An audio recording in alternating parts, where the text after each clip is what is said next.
There is a silent dread that hums in the background of nearly every human heart, the unspoken fear of decline, of inevitable decay of the body, slowly breaking down like a house collapsing stone by stone under the weight of time. It begins quietly, with whispers in the mind.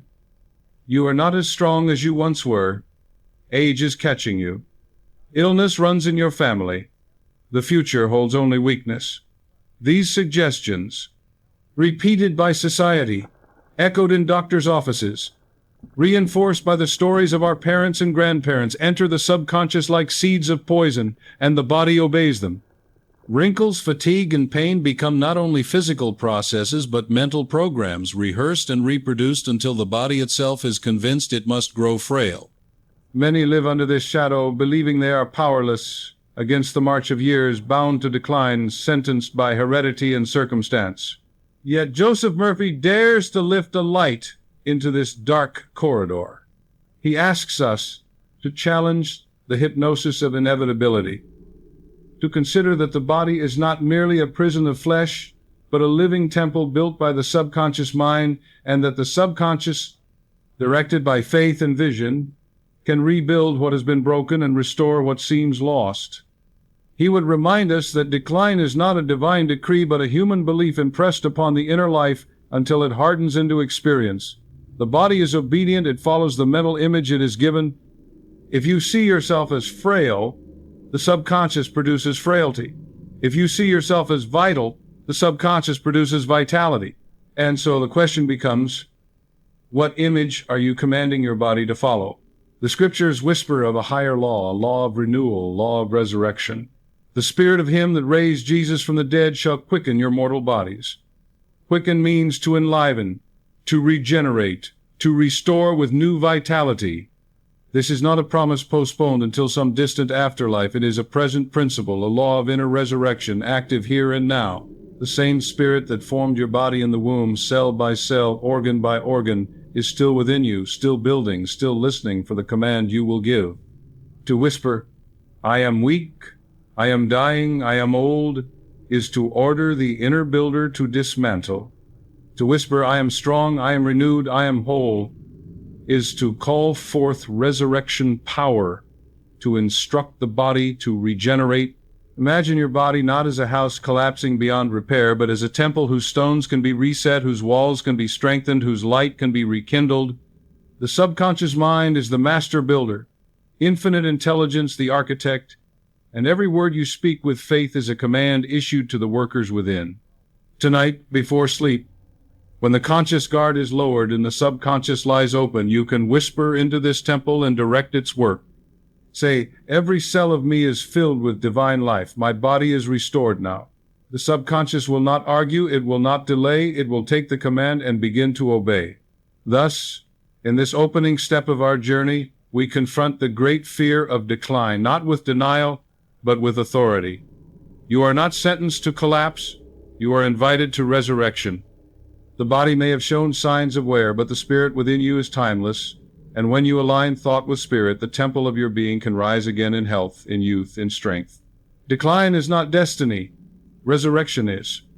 And resurrection is not only for the dead, it is for the living.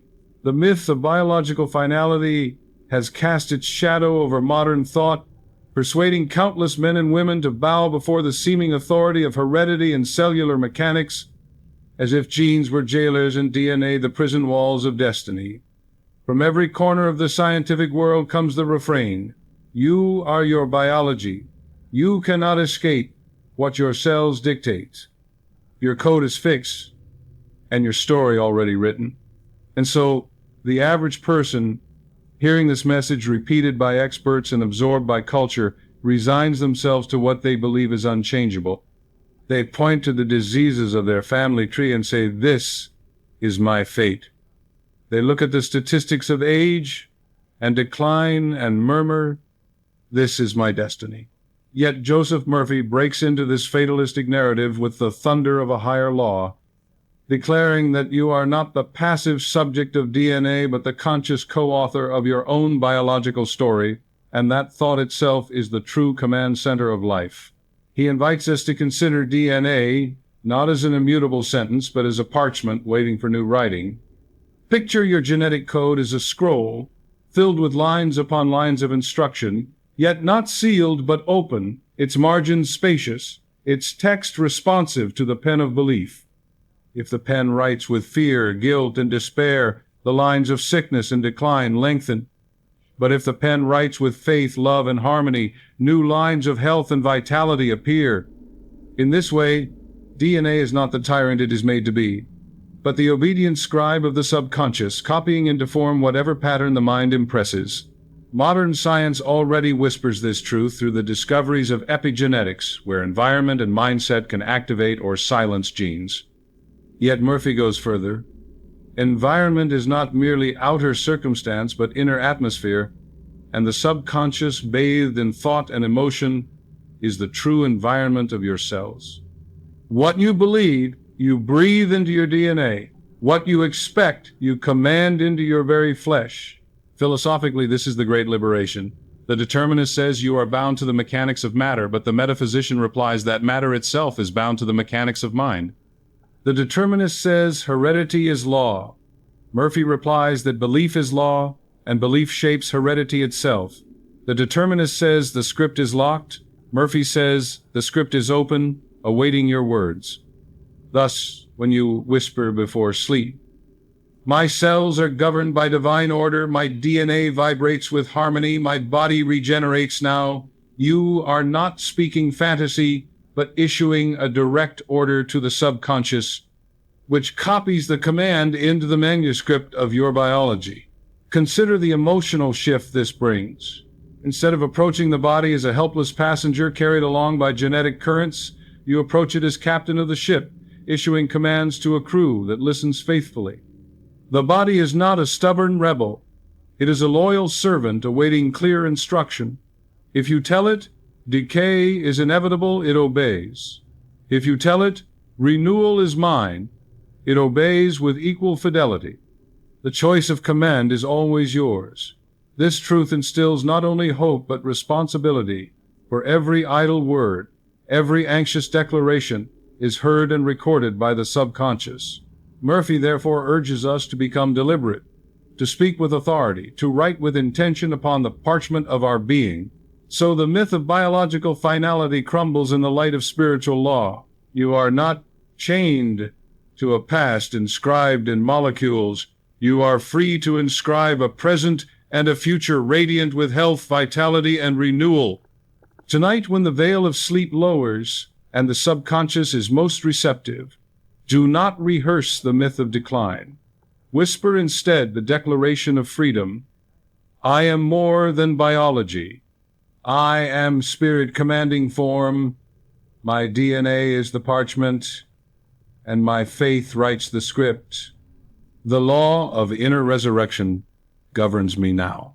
And with these words spoken in quiet conviction, you awaken to the exhilarating truth that finality is illusion and regeneration is reality. Murphy's law of regeneration does not rest on vague optimism or poetic metaphor, but on the steadfast recognition that the subconscious mind is the ceaseless builder, the silent architect, the hidden physician of every tissue, nerve, and organ in your body.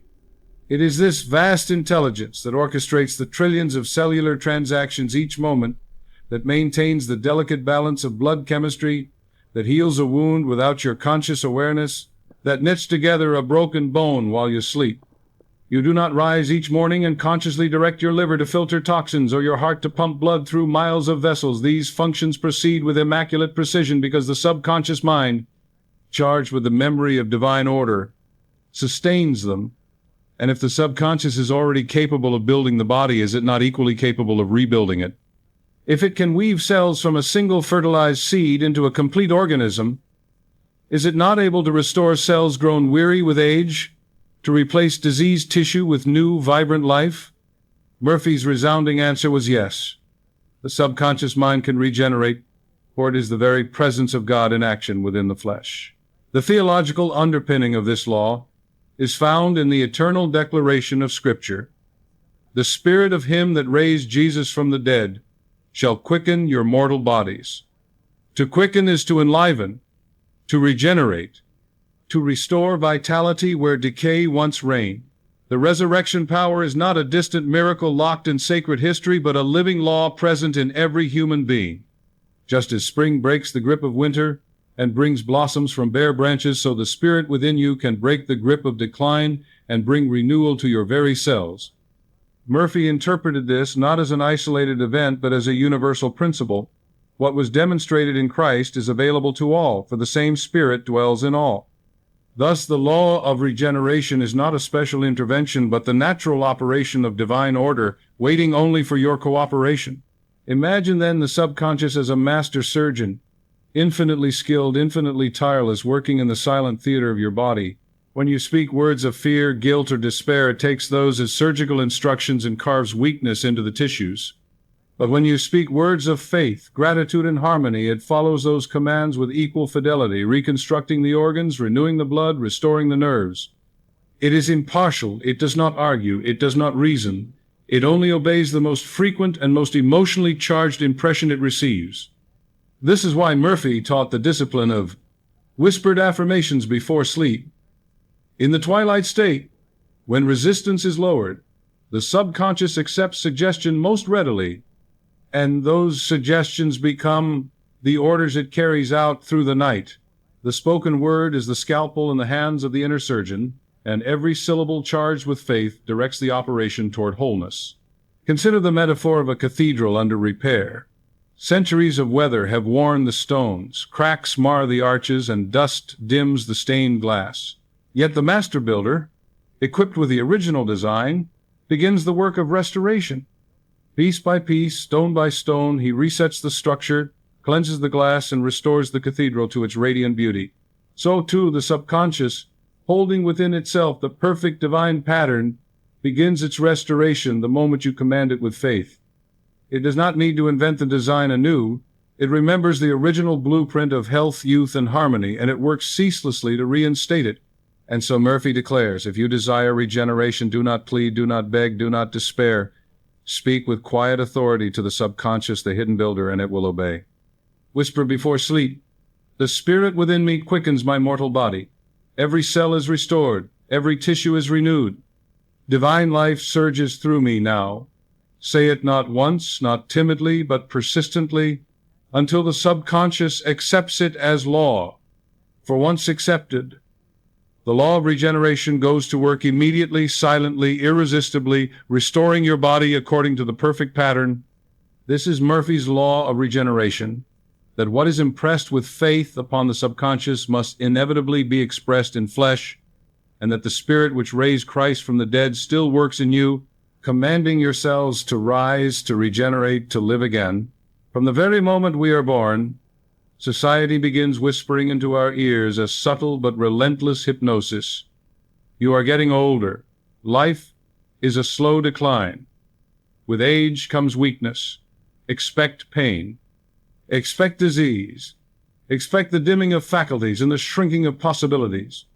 These suggestions come wrapped in humor sometimes, as when people joke about their age, but beneath the laughter lies fear. They come wrapped in authority when physicians, often without ill intent, pronounce decline as inevitable. They come wrapped in family stories when we hear again and again, your father suffered from this, your mother lost her strength early, it runs in the family, and the subconscious, ever receptive and never discriminating, absorbs these impressions and accepts them as law. The result is a life that bends beneath the hypnosis of aging, a body that begins to conform to the image repeatedly impressed upon it by the world. Joseph Murphy warned that this cultural hypnosis is one of the greatest obstacles to renewal, for what is rehearsed daily in thought becomes flesh. If every birthday is marked not with gratitude for life, but with dread of decline, the subconscious hears the dread and begins to etch it into the body. Wrinkles deepen not merely because of years, but because of expectation. Joints stiffen not only through use, but through the subconscious order impressed by fear of immobility. The subconscious is the soil, and if you continually plant the seeds of decline, decline must be the harvest.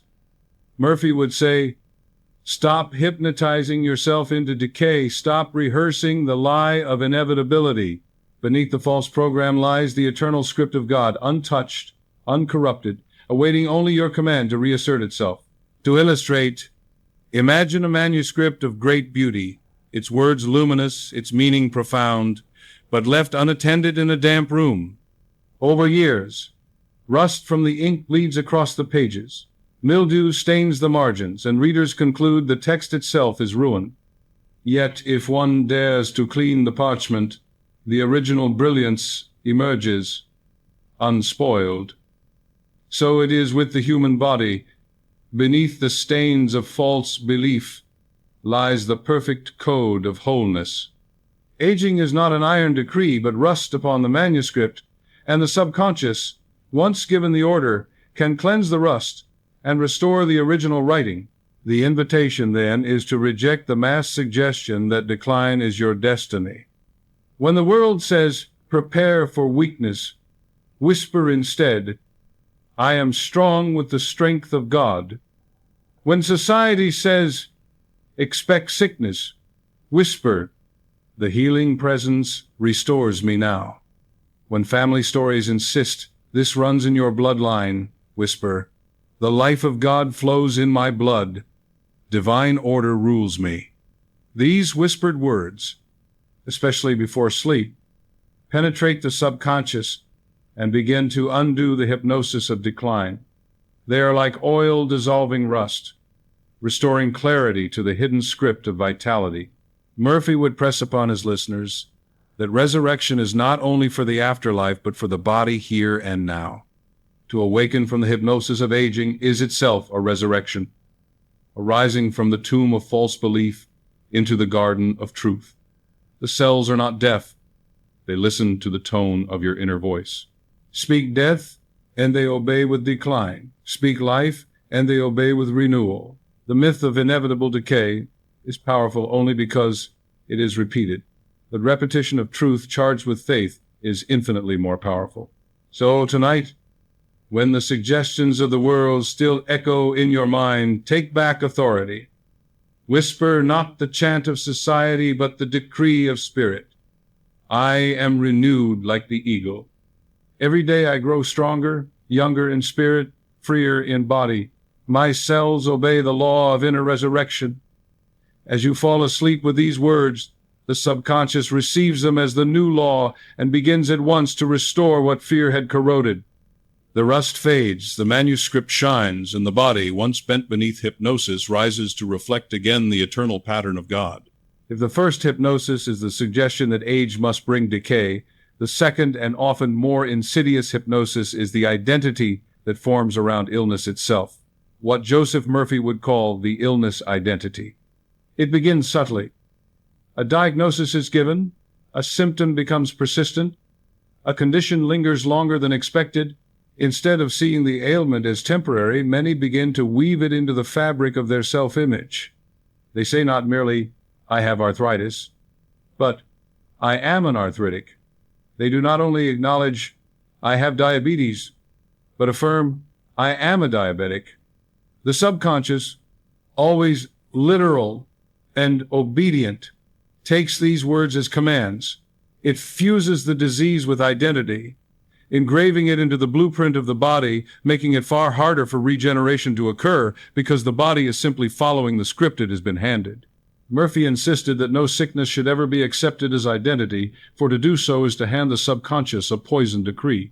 He illustrated this point with vivid metaphors, reminding his readers that illness is not a master but a parasite feeding upon imagination. Picture a parasite that only survives when given attention, clinging to the thought life, drawing strength from constant rehearsal.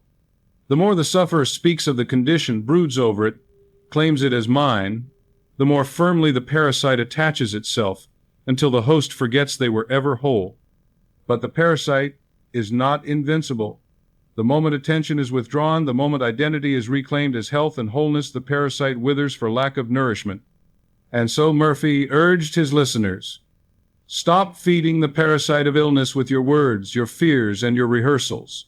Withdraw attention, affirm the truth, and the parasite must die. Philosophically, this reveals the crucial distinction between condition and essence. A condition may exist in the body, but it is not the essence of the soul. To identify with a condition is to mistake shadow for substance, The essence is divine, eternal, whole. The condition is temporary, a reflection of thought images impressed upon the subconscious.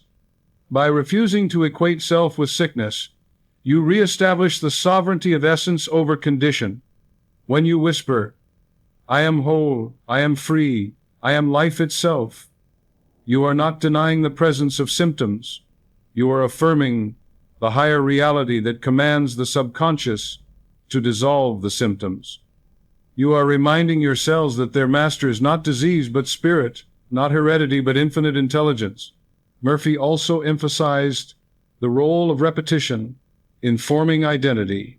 Just as a child becomes fluent in language by hearing words repeated daily, so the subconscious becomes fluent in sickness when it hears the same words rehearsed. My bad back, my weak heart, my fragile nerves. These are affirmations, though negative ones, and they sculpt the body accordingly. The remedy is not silence, but substitution, replacing the destructive affirmations with constructive ones until a new identity forms. Whisper nightly, "My back is strong, my heart is steady, my nerves are calm." Every cell responds to divine order. With time, the subconscious accepts the new language, and the body begins to express it. The illness identity is replaced with the wholeness identity, and regeneration follows naturally.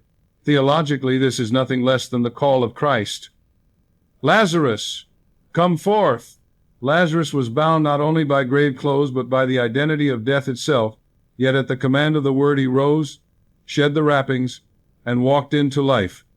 So too the body bound by the identity of sickness can rise when commanded by faith. When you whisper, "I am not this sickness, I am life everlasting, the spirit of resurrection dwells in me now," you are speaking the same command into your subconscious, and the cells, like Lazarus, respond. The grave clothes of false identity fall away, and the body begins to walk in newness of life. Therefore, the invitation is urgent. Release the illness identity. Stop calling sickness mine. Stop rehearsing the story of decline. Begin tonight, before sleep, to whisper with quiet certainty, "I am not this condition. I am spirit clothed in life. My body is obedient to divine law. Every cell regenerates. Every organ is renewed. Every function is restored." Let these words become your identity, and the subconscious will reshape the body to match. For the illness identity is a parasite, but the identity of wholeness is resurrection itself, and resurrection is the law of your being, waiting only for the command of your faith. When the veil of cultural hypnosis is torn away, and the false identity of illness is discarded, the soul stands at the threshold of revelation, that there exists within every human being a hidden reservoir of power, a spiritual spring that, once tapped, can flood the body with renewal. Joseph Murphy called this the revelation of resurrection power within, not a doctrine preserved for Sunday sermons or distant creeds, but a living law woven into the fabric of life itself. He would remind his readers that resurrection is not an event chained to the pages of history, nor a miracle reserved for saints, but a principle available to every person, every moment, every cell. The very spirit that raised Christ from the tomb dwells in you, and that spirit is not dormant. It is not waiting for some far-off moment. It is alive now, eager to quicken, to regenerate, to restore your mortal body with vitality. Consider the metaphor of seeds buried in the frozen ground of winter. To the eye they appear dead, lifeless, forgotten. Yet the instant spring arrives, the hidden power within them bursts forth, pushing through the soil, reaching for light, transforming barrenness into bloom. In the same way, the power of resurrection lies dormant in the subconscious, waiting for the warmth of faith to awaken it. The body may feel frozen in decline, the organs heavy with fatigue, the cells dulled by years of misuse, but at the whisper of truth, at the suggestion of divine order, the hidden seed stirs. It is not creation from nothing, it is awakening from slumber. Just as the oak is already present in the acorn, so wholeness is already present in the soul, waiting for the conditions of belief to call it forth. Murphy pointed again and again to the scriptural promise. The spirit of him that raised Jesus from the dead shall quicken your mortal bodies. To quicken is to vivify, to electrify, to infuse with the spark of life. He urged his listeners to meditate on this verse not as poetry, but as law. If the spirit can raise the dead, surely it can restore the living. If it can breathe life into a body stilled in the grave, it can breathe vitality into a body weary but still standing. Resurrection power is not limited by degree. It is absolute, impartial, inexhaustible. The only limit is the belief that says, this is impossible. Remove the belief, whisper the command, and the law of resurrection rushes into action. Visualize, if you will, a golden current flowing through every cell of your being. Imagine it as radiant light, shimmering like liquid sunshine, coursing through your bloodstream, illuminating your organs, electrifying your nerves. This current is not fantasy but symbol, a way for the conscious mind to speak to the subconscious in the language it understands, imagery and feeling. As you whisper before sleep, the resurrection power flows through me now. See this golden current touching every dormant cell, awakening it, commanding it to live. Feel warmth spreading through your body, peace calming your mind, strength returning to your limbs. The subconscious, receiving both word and image, begins its silent work, orchestrating renewal and obedience to the law. Philosophically, this revelation collapses the supposed barrier between natural and supernatural. What we call natural processes of healing, the closing of wounds, the knitting of bone, the renewal of skin, are already expressions of resurrection power at work. The extraordinary is but the ordinary seen in its fullness. Every act of regeneration, no matter how small, is proof that the principle is alive within you. The only task is to expand its operation by impressing upon the subconscious larger images of wholeness, refusing to confine it to the limits of fear or expectation. So tonight, let the ritual be simple yet profound. As you lay down to sleep, whisper with calm conviction, the spirit of life quickens me now. Every cell awakens. Every organ is renewed. Resurrection is at work in me. Imagine the golden current flowing through your body. Feel gratitude as though the renewal were already complete, and surrender to rest. For in the silence of sleep, the subconscious will take this command and carry it out with divine precision. And when you awaken, know that you are not merely a creature of time bound to decline, but a temple of resurrection, housing within yourself the very spirit that restores, renews, and regenerates all things. To glimpse the reality of resurrection power within is to awaken to a startling vision of youth renewed, of vitality reborn, of an image of yourself, not bound by the calendar or the wear of years, but radiant with the eternal freshness of spirit. Joseph Murphy would often point to the psalmist's words, "Thy youth is renewed like the eagles." He saw in this not mere metaphor, but law, a promise that the subconscious, when impressed with the image of vitality, has the power to restore it. He reminded his listeners that age is largely an inner conviction, a script rehearsed and reinforced until the body mirrors it. How often have you seen one man at 60 lean, strong, and vibrant, while another at 40 walks bent and weary? The difference lies not only in diet or habit, but in belief, for the subconscious obeys the dominant image. If the image is one of decline, decline follows. If the image is one of youth and strength, the body finds ways to express it. Murphy urged his students to replace the image of frailty with the image of eternal youth. Not youth as vanity, nor youth as the shallow desire to deny the passing of years, but youth as the essence of renewal, the freshness of spirit made visible in flesh. He taught them to visualize themselves walking tall, breathing deeply, radiating energy, their faces glowing with peace. He asked them to whisper before sleep, "I am renewed day by day. The life of God restores my youth. Every cell of me sings with vitality." These words, coupled with the image of strength, are impressed upon the subconscious, and the subconscious, like a faithful builder, begins its work of restoration. Consider the metaphor of a spring hidden beneath layers of dust. For years it lies forgotten, covered by debris, assumed to have dried up. Yet when the dust is swept away, the water gushes forth as pure and fresh as the day it first appeared. So too, the spring of youth within you has never dried up. It is only obscured by false beliefs, by the hypnosis of decline, by the dust of fear and resignation. When you sweep these away with affirmations of life and images of renewal, the spring bursts forth again, washing through your body with vitality. The freshness you thought lost was never lost at all. It was waiting, hidden beneath the rubble of suggestion, ready to flow the moment you cleared the way.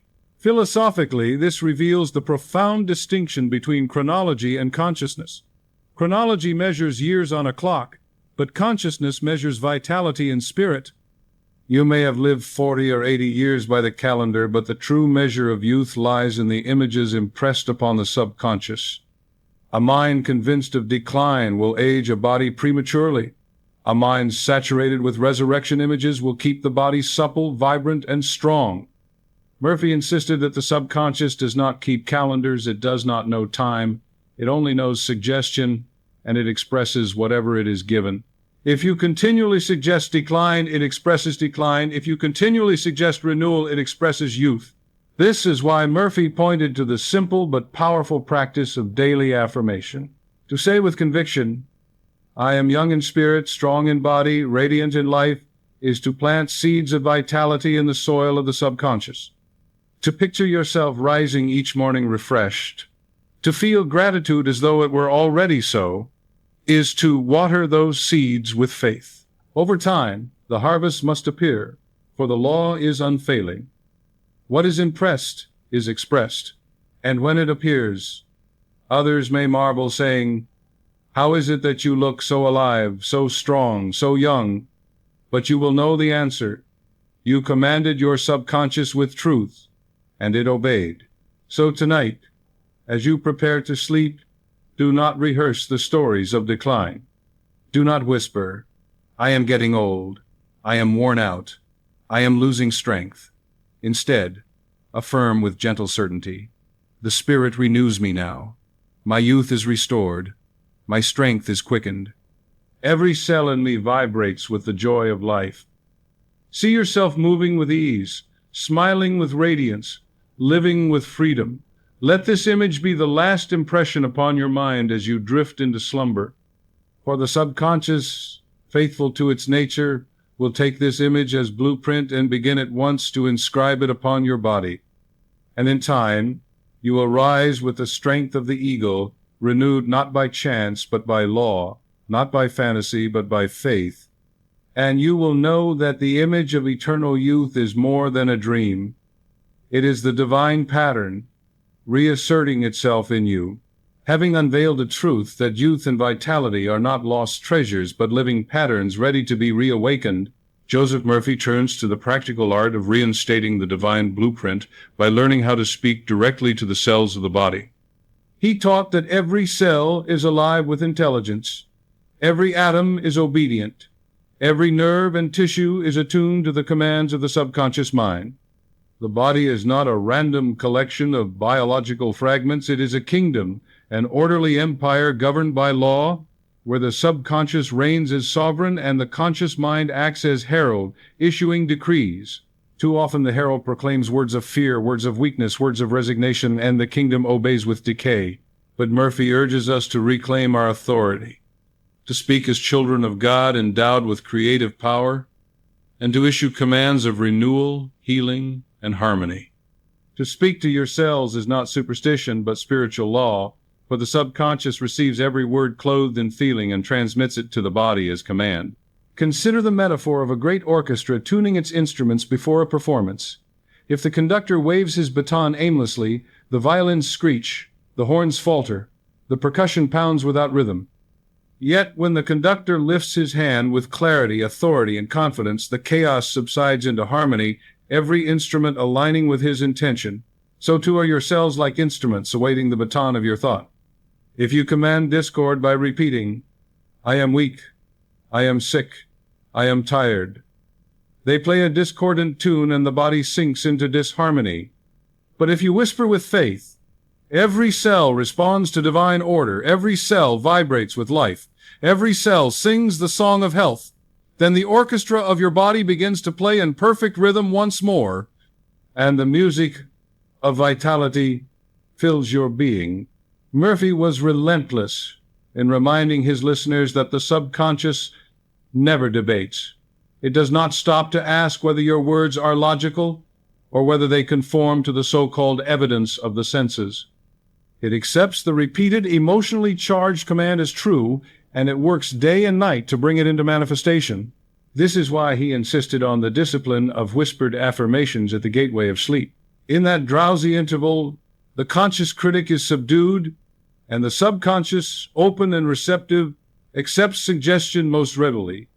If you whisper in those moments, "My body is filled with light, my cells obey divine law, my tissues are renewed by spirit," then through the night, while you rest, the subconscious inscribes these words into the very code of your being. It is as though you had handed the inner builder blueprints of perfection, and he sets about the work immediately, without delay. Theologically, this practice rests on the ancient truth that life and death are in the power of the tongue. Words are not idle sounds. They are carriers of power, vessels of spirit, commands to the unseen forces that shape your life. When you whisper health, you release health. When you whisper weakness, you release weakness. The cells of your body hear your inner voice more clearly than any physician's diagnosis, and they obey it with absolute fidelity. To speak to them is to address the Spirit of God dwelling in them, for it is that Spirit which animates their life. Thus, when you whisper, "Every cell of me is obedient to the Spirit of God. Every strand of DNA reflects divine harmony," you are invoking not fantasy but the eternal law of cause and effect, and the subconscious faithful servant of Spirit carries it out. So tonight, take up the role of conductor, king, commander, and shepherd of your inner kingdom. Whisper with tenderness but with authority.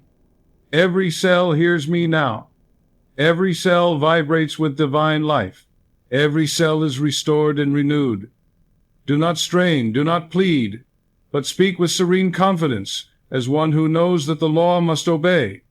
See in your imagination the cells glowing, aligning, harmonizing, like musicians tuning to a perfect chord. Feel gratitude rising in your heart, the assurance that the command has been received and is already being fulfilled.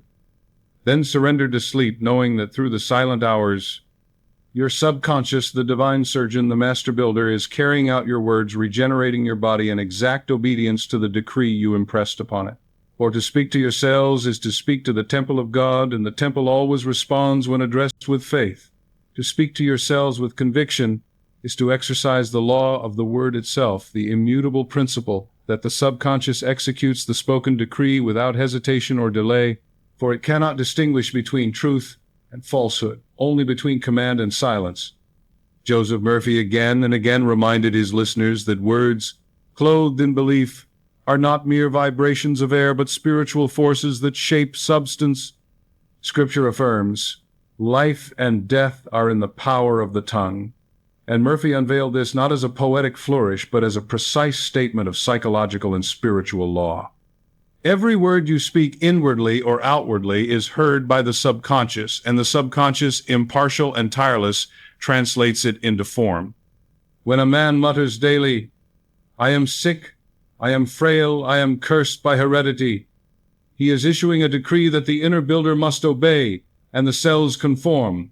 But when that same man whispers in faith, "I am strong, I am healed, I am filled with divine vitality," then the subconscious hears a new law, and the cells, as faithful servants, shift their function to align with it. Imagine for a moment the subconscious as a vast court of scribes, each ready to copy into the book of your body whatever words are delivered from the throne of consciousness. If the throne speaks confusion, the scribes inscribe confusion. If the throne proclaims harmony, the scribes write harmony into every tissue. The law of the word is absolute. The scribes never question the order, they only copy and execute. This is why idle chatter and careless self-condemnations are so dangerous, for the subconscious does not treat them as jokes, but as commands. How many times do people say, "This kills me, this makes me sick, I'm falling apart," not realizing that each phrase is being faithfully written into their inner book of life? Murphy's counsel was to guard the lips and guard the thoughts, to become deliberate in speech, for every word is a seed, and the harvest is inevitable. The practice he urged was simple yet profound, to make the spoken word an instrument of deliberate creation, especially in the twilight state before sleep. In those sacred minutes, when the conscious guard is lowered, the word enters unopposed into the soil of the subconscious. Whisper softly, but with authority. My words are creative. Every cell of me responds to divine command. I speak life, and life appears. I speak renewal, and my body obeys. Do not rush, do not babble. Let the words fall gently like drops of oil upon still water, spreading their influence through the subconscious with quiet power. Feel the resonance of each phrase. Imagine the cells responding like soldiers standing at attention and then surrender to sleep in peace. Theologically, the law of the word is inseparable from the mystery of creation itself. In the beginning was the Word, and the Word was with God, and the Word was God. The same Word that called galaxies into being, that set stars in their orbits and seas within their boundaries, is the principle that dwells in you, shaping your body and your destiny. To speak with faith is to echo the creative act of God, to align your personal word with the divine word, and to watch as creation unfolds in your very flesh. This is why Murphy insisted that prayer is not begging but commanding, not pleading but declaring. To beg is to affirm lack, to declare is to affirm law, and the law always responds to declaration. So take heed, do not let your lips be careless instruments of decay, but sanctify them as channels of life. Tonight, as you lie in the silence before sleep, let your final whisper be deliberate and alive. The word I speak is the word of God within me. Every cell hears me and obeys. My DNA inscribes health. My body reflects harmony. My spirit commands renewal. Feel the authority of these words as though already fulfilled. See the cells glowing with obedience, and trust that the scribes of the subconscious are already copying them into the manuscript of your being. For the law of the word is unbreakable. What you declare with faith, you will see. And so, speak life, and life will answer. Speak resurrection, and resurrection will rise within you. Having established that the spoken word is law to the subconscious, Joseph Murphy now guides us into the deeper mystery of fusing imagery with affirmation, the practice he often described as the healing whisper. Words alone, when muttered without feeling or vision, may skim the surface of the subconscious like stones skipping across a pond, leaving only faint ripples. But when words are clothed in imagery and saturated with emotion, they sink deep into the fertile soil of the inner mind and take root as living seeds. Murphy taught that the subconscious is impressionable through pictures more than through logic, through symbols more than through syllogisms, through imagination more than through argument. To whisper, I am whole, while picturing yourself frail and defeated, is to send conflicting signals to the inner builder. But to whisper the same phrase while vividly imagining your body radiant with health, your cells glowing with light, your nerves singing with harmony, is to hand the subconscious a blueprint so clear that it cannot resist. The subconscious, impartial and obedient, takes the blueprint and builds accordingly. Visualize the moment before sleep, that golden threshold where the conscious mind grows drowsy and the subconscious stands watchful, ready to accept without debate. You lie quietly, your breath slowing, your muscles releasing, and you begin to whisper softly, every cell in me is alive with divine life. I am whole, I am renewed, I am free. As you speak, you see in your inner vision a current of golden light flowing downward from the infinite, entering through the crown of your head and filling every organ, every tissue, every atom of your being. You imagine this light as liquid resurrection, dissolving pain, repairing damage, awakening dormant cells. You feel warmth spreading through your body, a tingling of energy, a deep peace. The whispered words and the glowing image merge, and together they impress the subconscious with irresistible authority.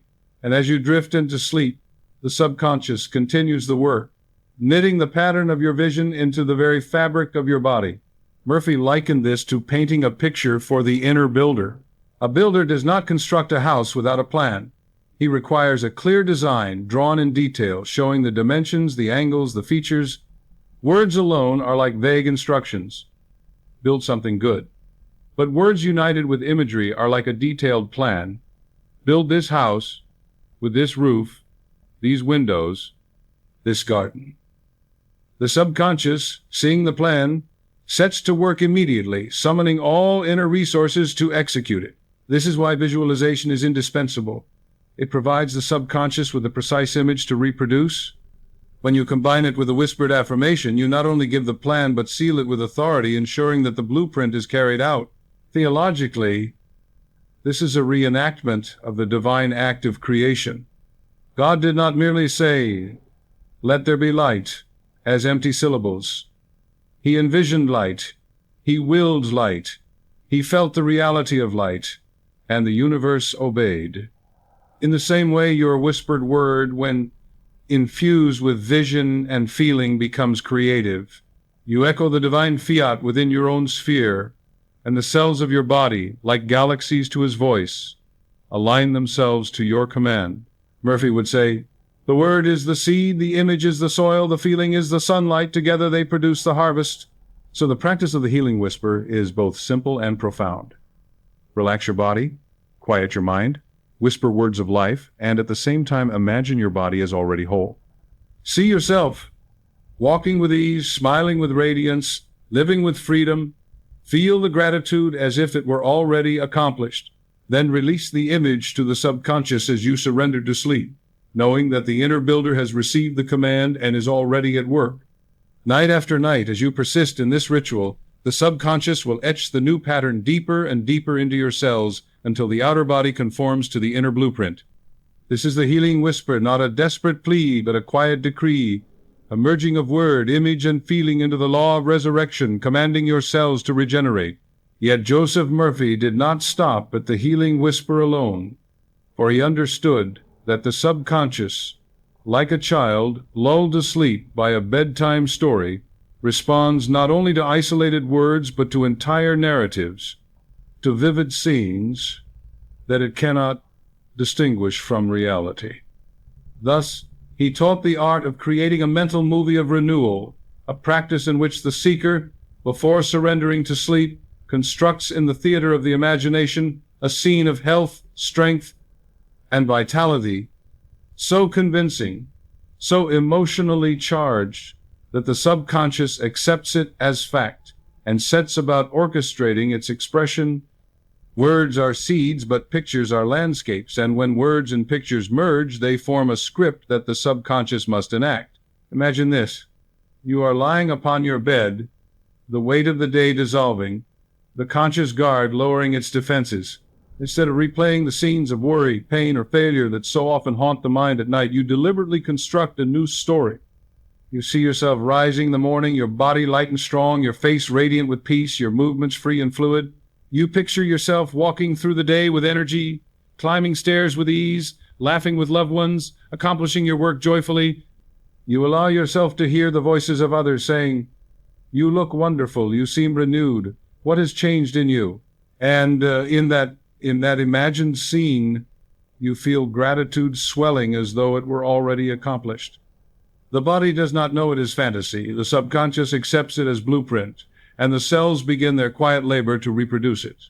Murphy pointed out that just as the subconscious cannot distinguish between a real wound and an imagined one, as demonstrated in hypnosis experiments, where a subject develops blisters when told they have been burned, so it also cannot distinguish between an imagined healing and a real one. If the picture is vivid enough, if the emotion is strong enough, the subconscious accepts it as reality and manifests it. He therefore urged his students to stop rehearsing sickness in their minds and instead rehearse health. Stop replaying scenes of limitation and instead replay scenes of freedom. He knew that what you dream repeatedly in imagination becomes what you live inevitably in the flesh. Philosophically, this practice reveals the unity of imagination and faith. Faith is not blind wishing but the substance of things hoped for, the evidence of things not seen. To imagine vividly, to feel deeply, is to hold the evidence of the unseen in the heart. The subconscious, receiving this evidence, builds the unseen into the seen. The mental movie, therefore, is not childish fantasy, but adult creation, the deliberate use of imagination to command the law of life. Theologically, the mental movie aligns with Christ's teaching. When you pray, believe that you receive, and you shall have. To believe you receive is to imagine and feel it as already true. The prayer is not a plea for some distant favor, but a rehearsal of the fulfilled condition. When you whisper, "I am healed," and simultaneously see yourself walking with vigor, feel the joy of freedom, hear the laughter of celebration, you are praying as Christ taught, and the subconscious, which is the Father within, answers without fail. So let this practice become your nightly ritual. As you drift towards sleep, write and direct a movie of renewal. Cast yourself not as the victim, but as the victor, not as the patient, but as the healed. Let the scene be simple but vivid, and play it again and again until you feel it as real. Whisper affirmations as dialogue in the scene. See the light of health as the setting. Feel gratitude as the soundtrack. Then surrender to sleep, confident that the subconscious has accepted the script and begun the performance.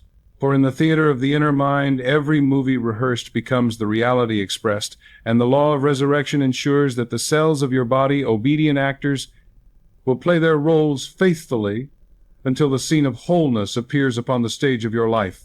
The more deeply one reflects on the mystery of the subconscious, the more apparent it becomes that it is nothing less than the inner physician, the silent healer, the divine intelligence laboring ceaselessly within the sanctuary of the body. Joseph Murphy taught that every process of repair, every act of growth, every function that sustains life is directed by this hidden physician, which never slumbers, never tires, never ceases its ministry of care. You cut your finger, and without a single command from the conscious mind, cells multiply, tissues knit, skin closes, and health is restored. You eat, and digestion proceeds in perfect order. Nutrients are distributed, waste is removed, and balance is maintained without the slightest conscious effort.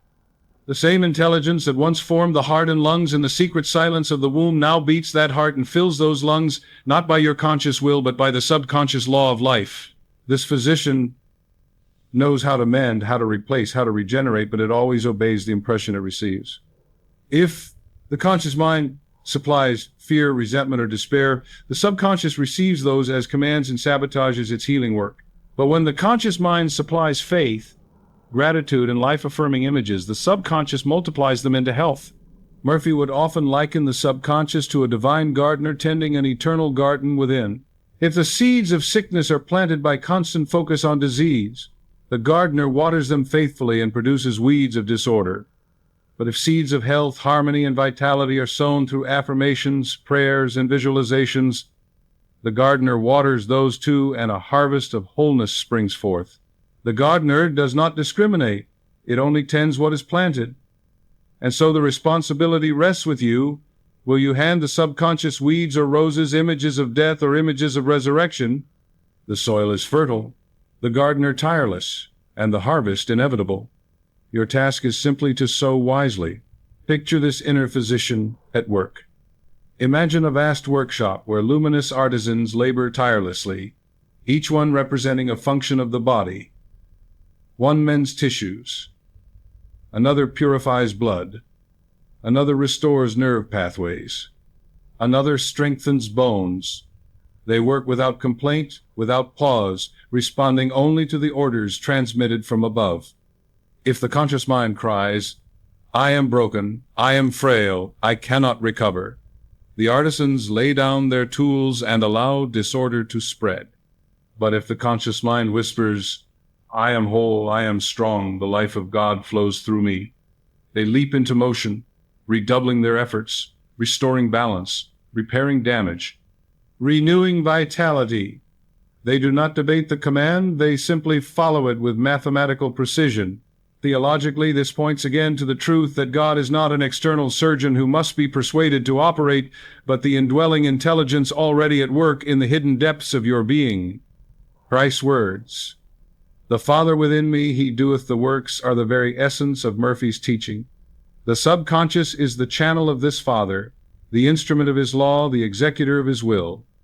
When you speak affirmations of health, you are not inventing a fantasy, but aligning your conscious word with the divine physician's eternal work.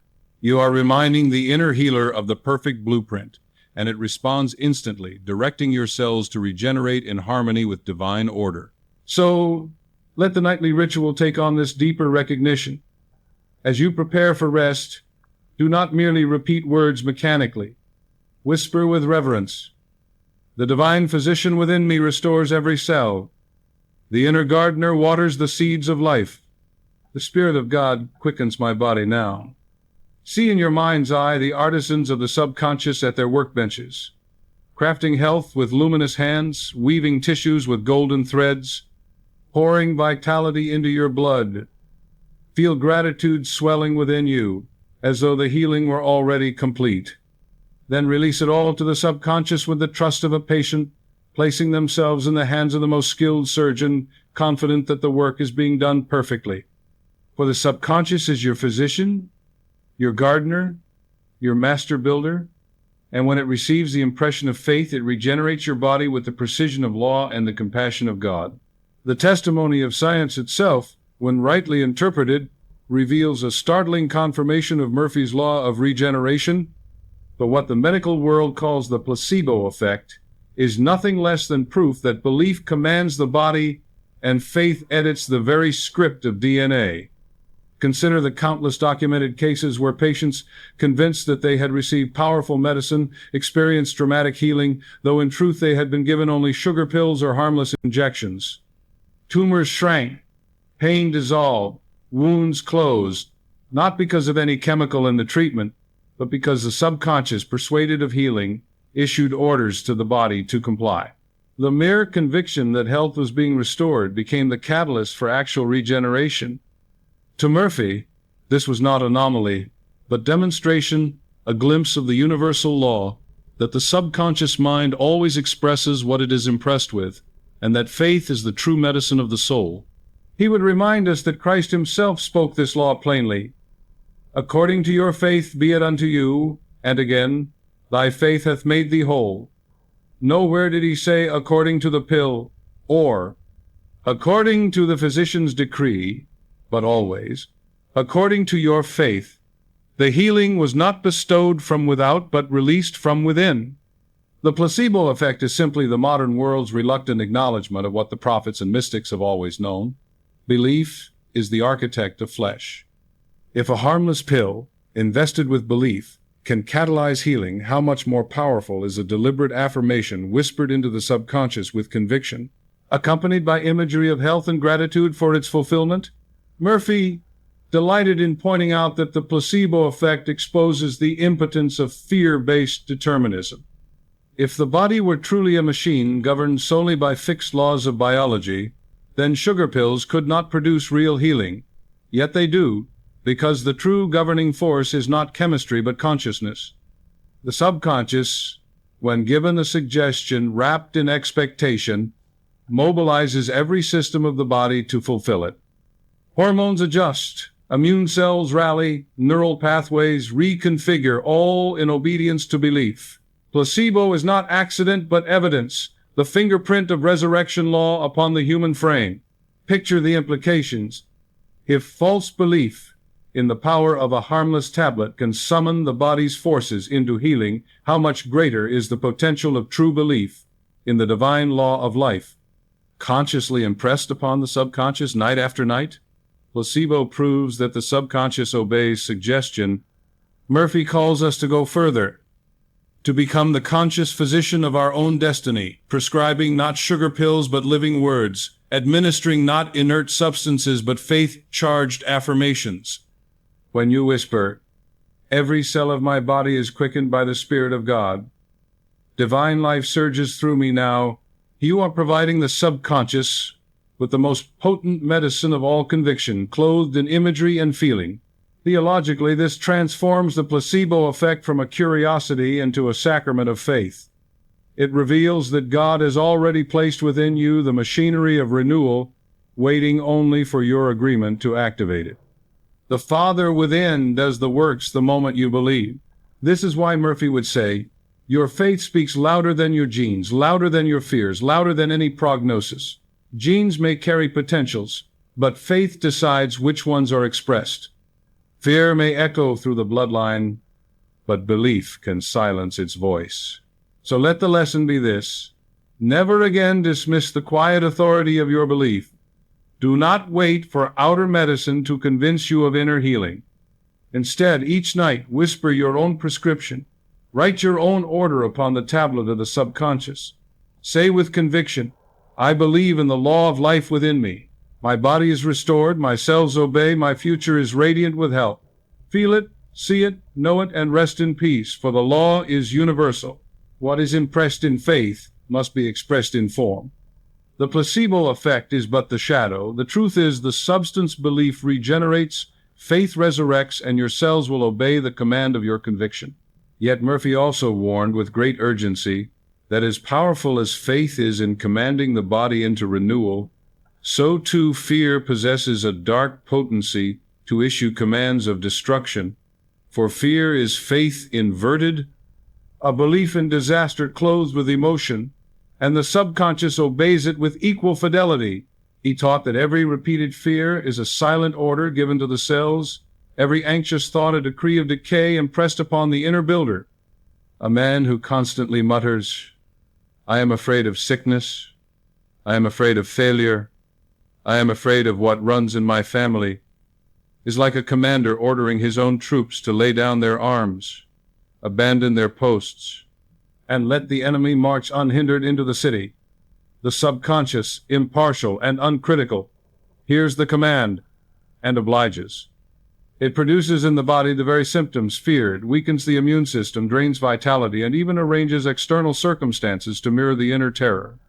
This is why so often what people dread most seems to arrive at their doorstep. Their fear has rehearsed the image so vividly that the subconscious, compelled to express, has brought it forth. Murphy countered this destructive cycle by insisting on the deliberate substitution of fear with faith. Fear says, I expect death. Faith says, I command life. Fear whispers, decline is inevitable. Faith proclaims, renewal is eternal. Fear rehearses failure. Faith rehearses triumph. And because the subconscious always obeys the strongest and most frequently impressed suggestion, whichever voice is repeated with emotion will inevitably prevail. This is why he urged his students to meet fear head-on with affirmations of life, not passively but decisively, to uproot the poison and plant the antidote. When a fearful thought arises, what if I grow weaker? What if disease takes hold? The immediate response must be, I dissolve fear now. The life of God flows through me. My body is filled with strength and courage. Repeated often enough, the new declaration overwrites the old program, and the subconscious begins to express health instead of decline. Consider the metaphor of a field. If weeds of fear are allowed to spread unchecked, they choke the life from the soil until nothing wholesome can grow. But if the farmer uproots the weeds and plants wheat in their place, the soil, impartial as always, nurtures the wheat as faithfully as it once nurtured the weeds. The soil does not argue, does not discriminate, does not ask whether it is feeding weeds or wheat. It simply nourishes what it is given. So too the subconscious does not question whether fear or faith is noble or ignoble. It simply expresses the seed sown. The work of the wise is therefore to stop sowing weeds and to deliberately sow the golden seed of truth. Theologically, this is the essence of resurrection faith. The angel at the tomb declared, Fear not, for fear is the great thief of life, while faith is the law of rising. Every command of fear is a little burial. Every command of faith is a little resurrection. To whisper in the silence of night, I am filled with divine courage. The spirit of life dissolves all fear in me now, is to roll away the stone from the tomb of your cells and allow resurrection to proceed unhindered. So let this practice become habitual. When fear arises, replace it instantly with faith. When dread whispers decline, counter it with the decree of life. Each night before sleep, whisper with conviction, I dissolve all fear, I embrace life. Every cell in me is filled with courage, vitality, and divine order. See the golden light of spirit sweeping through your body, washing away every shadow of fear, replacing it with radiant assurance. Fall asleep in that vision, and the subconscious, faithful and obedient, will inscribe the command of life into your DNA, regenerating your cells in perfect harmony. For fear commands death, but faith commands resurrection, and the law is sure. Whatever command is given with belief, the body must obey. Among all the subtle poisons that corrode the subconscious and distort the divine blueprint, Joseph Murphy placed special emphasis on resentment, that silent acid, which eats away at vitality and inscribes disease into the body's code. Resentment is more than a passing emotion. It is a fixation of memory, a mental rehearsal of injury that the subconscious interprets as a perpetual command.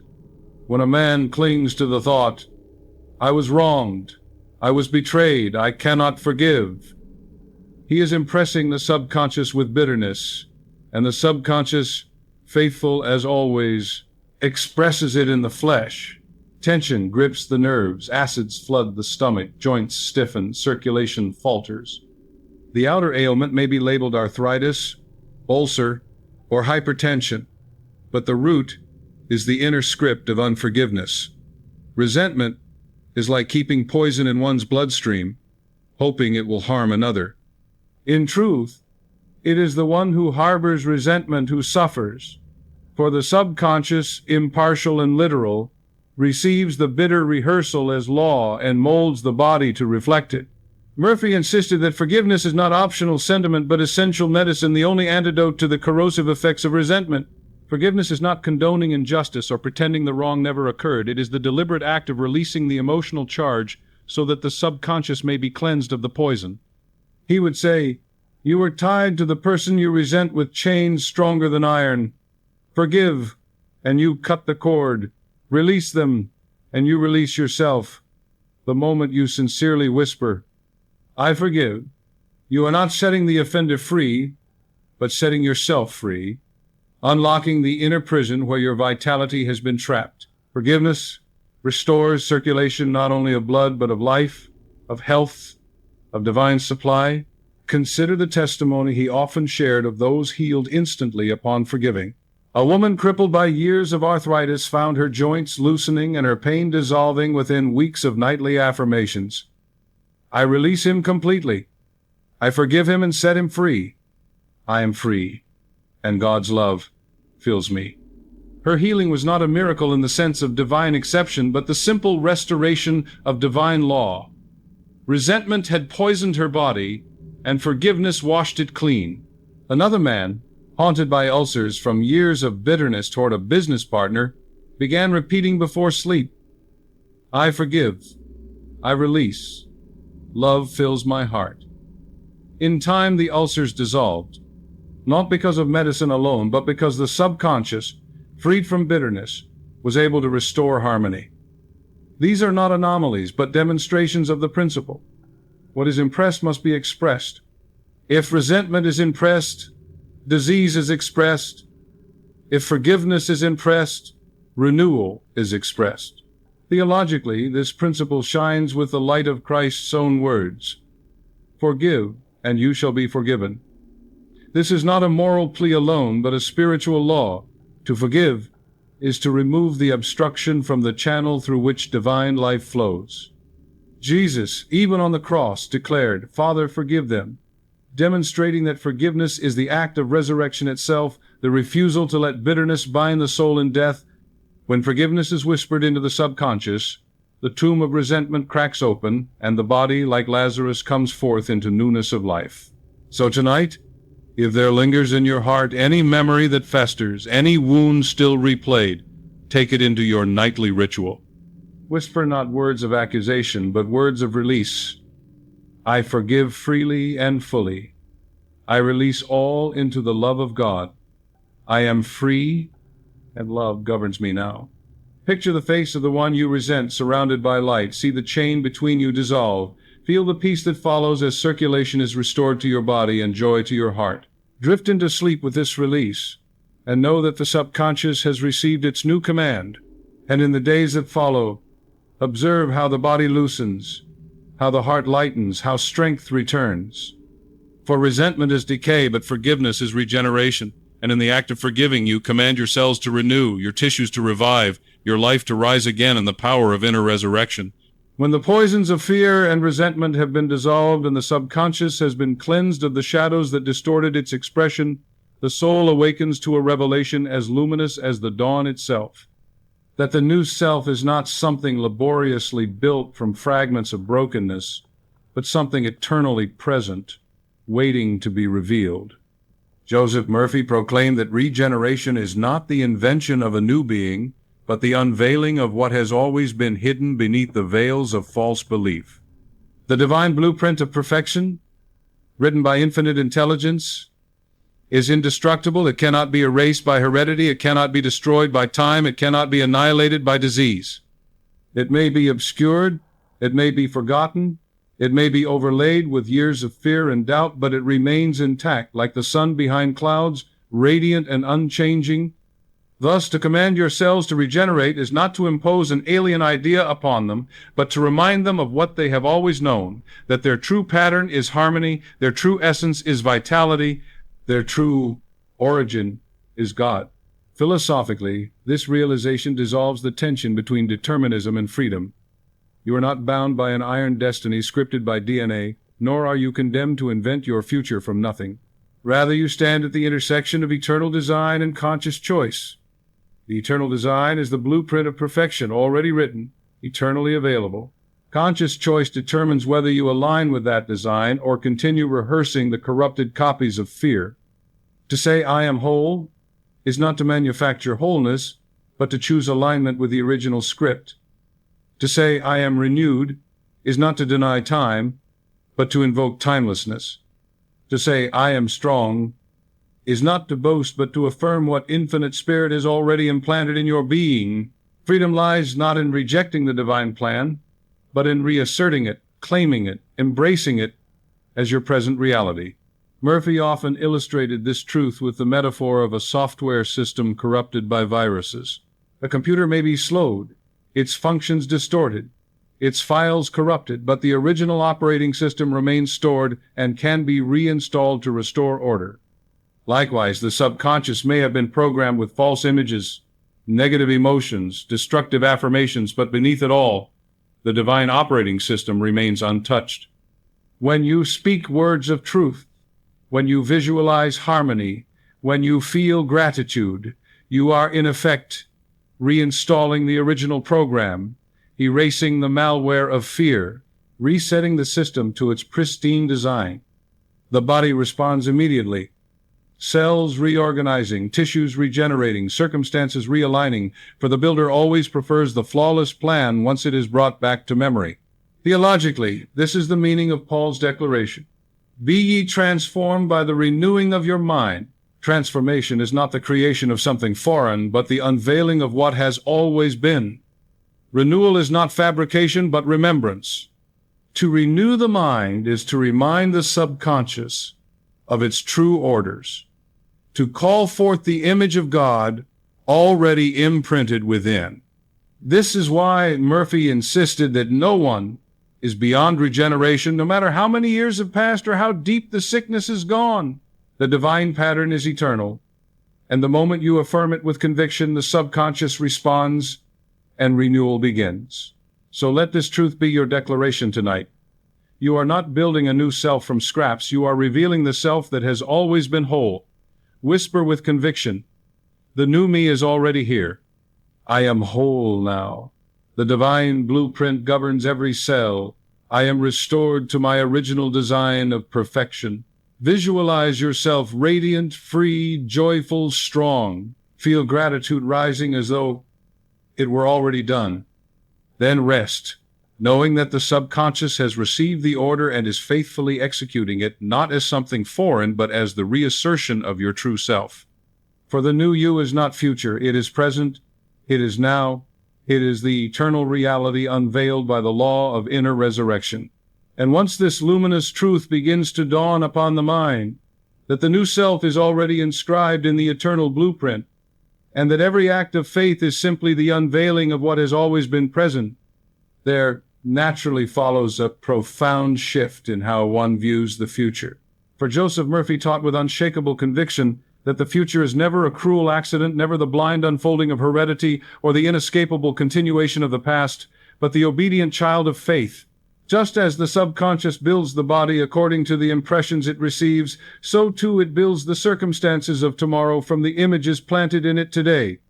Every affirmation is a seed of destiny. Every visualization, a sketch of what is to come.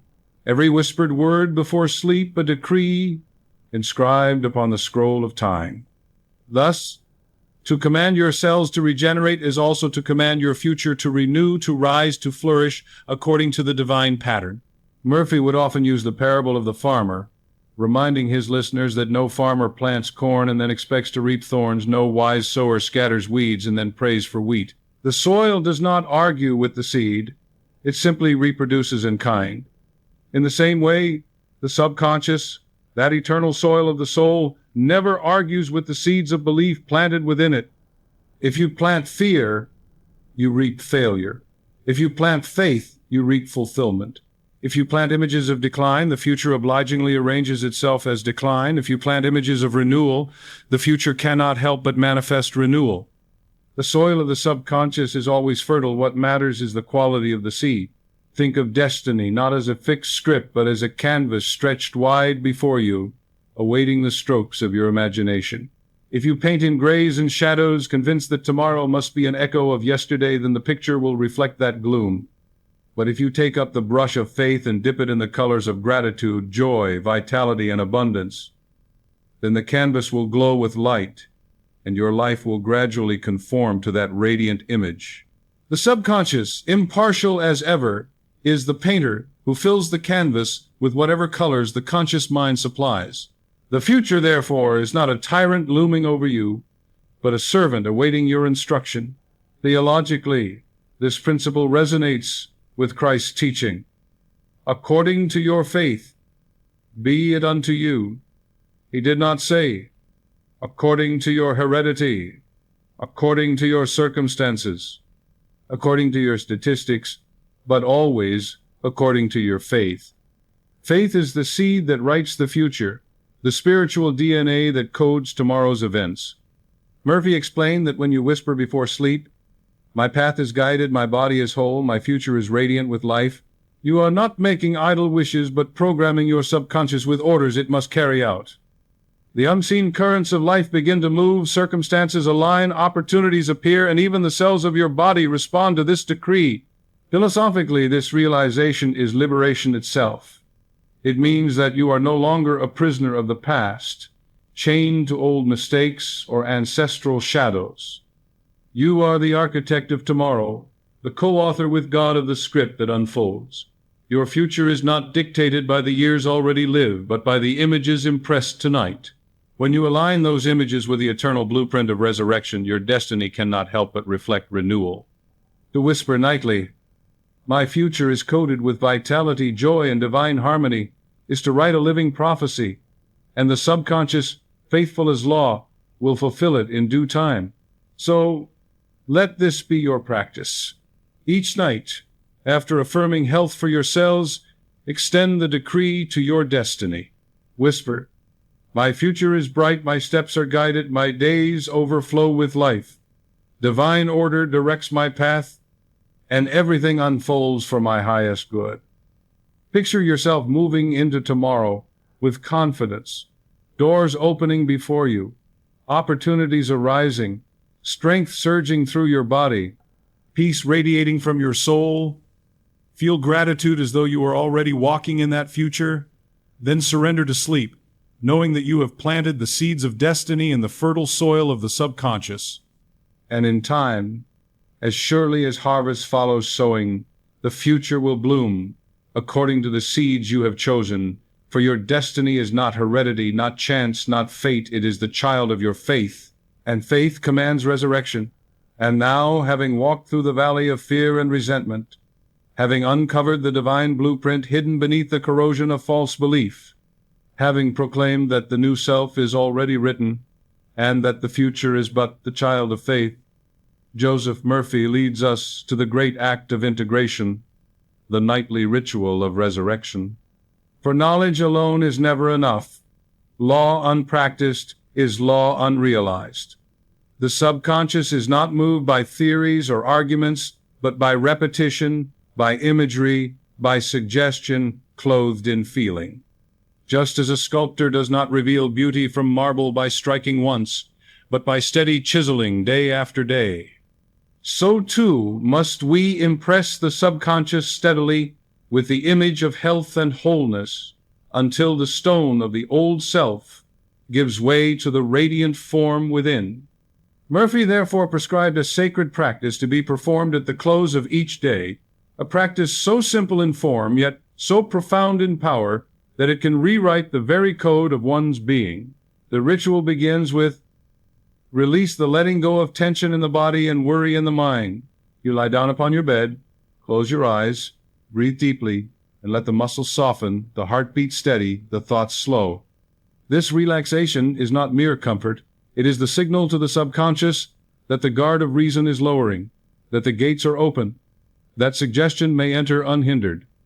Into this stillness you begin to whisper words of life. Every cell of my body regenerates now. Divine order governs me. The spirit of resurrection quickens my mortal body. You speak them slowly, rhythmically, as though rocking the subconscious into agreement. You do not strain or plead. You declare with calm authority, knowing that the word once spoken is law. Then you clothe the word with imagery. You see in your inner vision a golden current flowing through your body, touching every organ, every nerve, every strand of DNA. You imagine each cell lighting up like a tiny lamp, vibrant with life, humming with divine harmony. You picture yourself rising strong, walking freely, smiling radiantly, living joyfully. You allow the scene to become vivid, detailed, and alive until it feels less like imagination and more like memory. The subconscious, unable to distinguish between the two, accepts the vision as fact and sets about fulfilling it. Next comes forgiveness. For Murphy knew that resentment obstructs the flow of life more effectively than any external condition. So you whisper, I release all who have hurt me. I forgive fully and freely. I forgive myself. Love fills me now. As you say this, you imagine the faces of those you once resented dissolving into light, chains falling away, your heart expanding with freedom. This act cleanses the subconscious of poison, clears the channel, and allows the impression of health to penetrate unopposed. Finally, you seal the practice with gratitude and surrender. Gratitude is the language of completion, the soul's way of declaring that the thing is already accomplished. So you whisper, thank you, Infinite Spirit, for the health that is mine, for the renewal already unfolding, for the wholeness that governs me now. You feel the peace of answered prayer, the quiet joy of assurance, the deep rest of faith. Then you let go, surrendering to sleep, confident that the subconscious has received its orders and is even now carrying them out. Through the silent hours while you dream, the inner builder is at work, weaving tissues, restoring balance, regenerating life according to the blueprint you impressed. Murphy urged that this ritual be practiced faithfully for 21 nights, for repetition engraves suggestion into permanence. Night after night, the impressions grow stronger, the blueprint clearer, until the subconscious accepts them without resistance and begins to express them with power. And as the days pass, you notice the signs: a new lightness in the body, a deeper calm in the mind, a quiet joy in the heart. These are the evidences that the law is working, that the command has been received, that resurrection is already underway. So tonight, begin this sacred practice.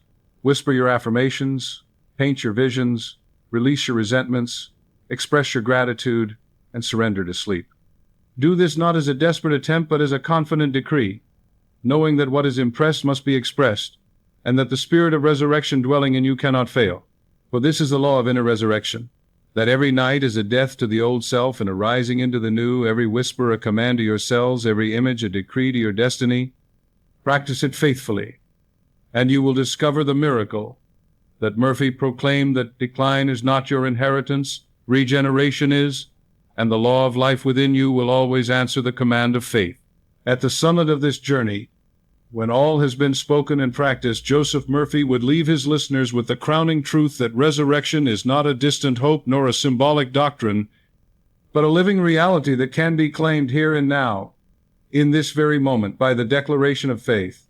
For too long, men and women have postponed their renewal, saying within themselves, "One day I will be healed, one day I will be strong again, one day I will find my freedom." Yet Murphy thundered that the subconscious does not dwell in the future tense. It does not understand someday. It knows only the eternal present, the living now. To whisper, "I will be whole," is to instruct the subconscious to forever delay wholeness, to keep it always just ahead, always unreachable. But to whisper, "I am whole now," is to command the subconscious in the only language it understands, to impress upon it the reality of present regeneration, and the subconscious, faithful and obedient, begins at once to execute the order. This is why Murphy insisted that resurrection is always immediate. It is not dependent on years of ritual, nor on the slow turning of fate, nor on the permission of circumstance. Resurrection is the sudden emergence of the eternal pattern in divisibility, the instant reassertion of the divine blueprint once it is accepted by faith. Appearances may take time to shift, just as a seed takes time to sprout after it is planted.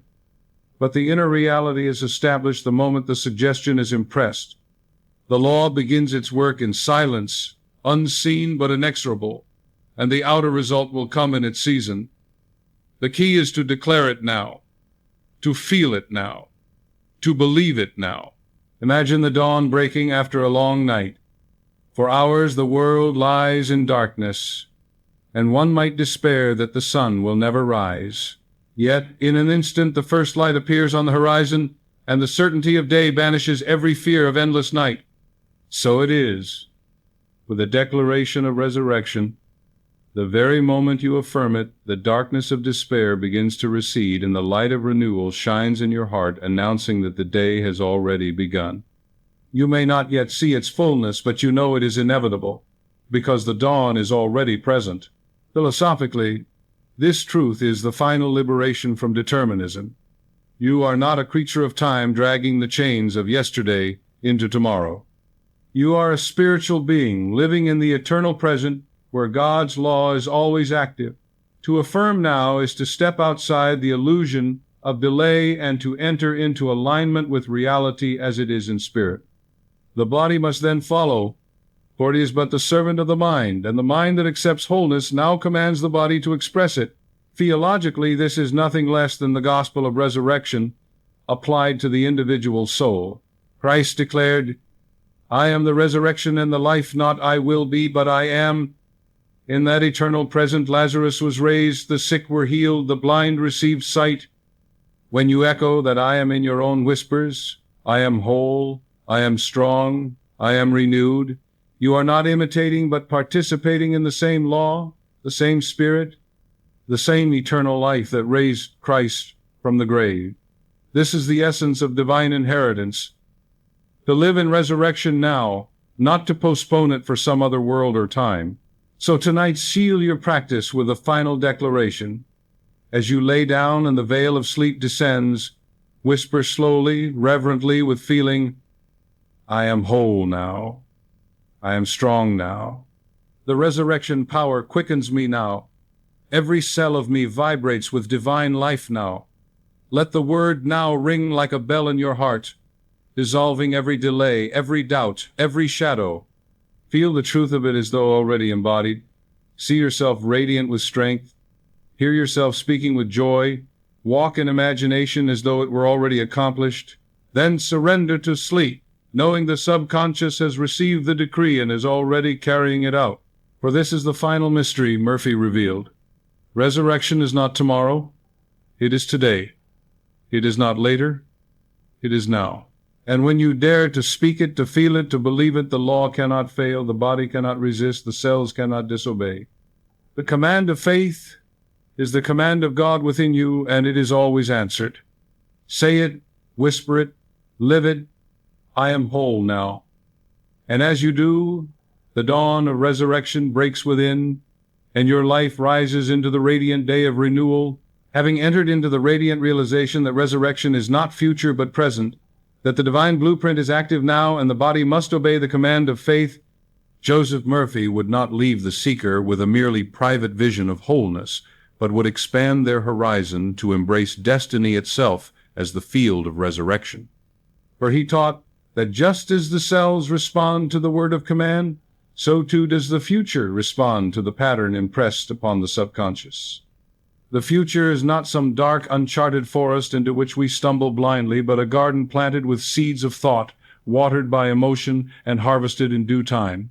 Every affirmation, every whispered decree, every nightly visualization is a seed sown into that garden.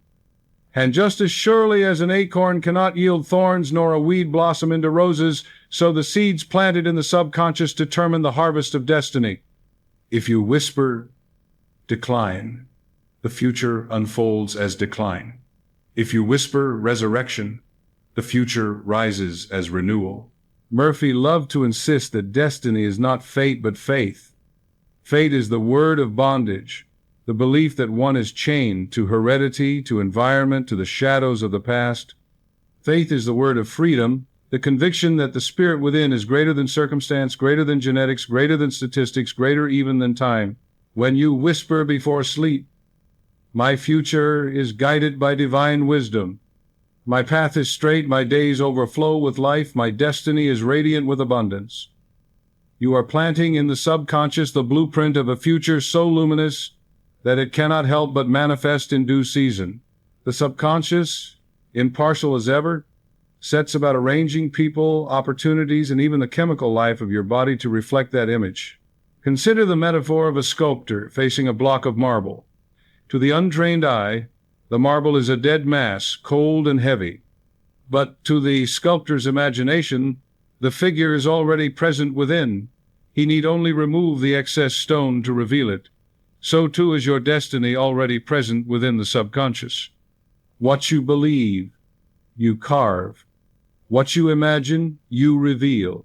If you imagine shadows, the statue will bear scars and fractures. But if you imagine radiance, the statue emerges as beauty. Each affirmation, each visualization, each whispered command is a chisel stroke removing what is false and revealing what is true. Destiny, like marble, is already shaped by the hands of imagination, and the figure that emerges is the future you will live. Theologically, this insight is supported by the eternal truth that, as a man thinketh in his heart, so is he.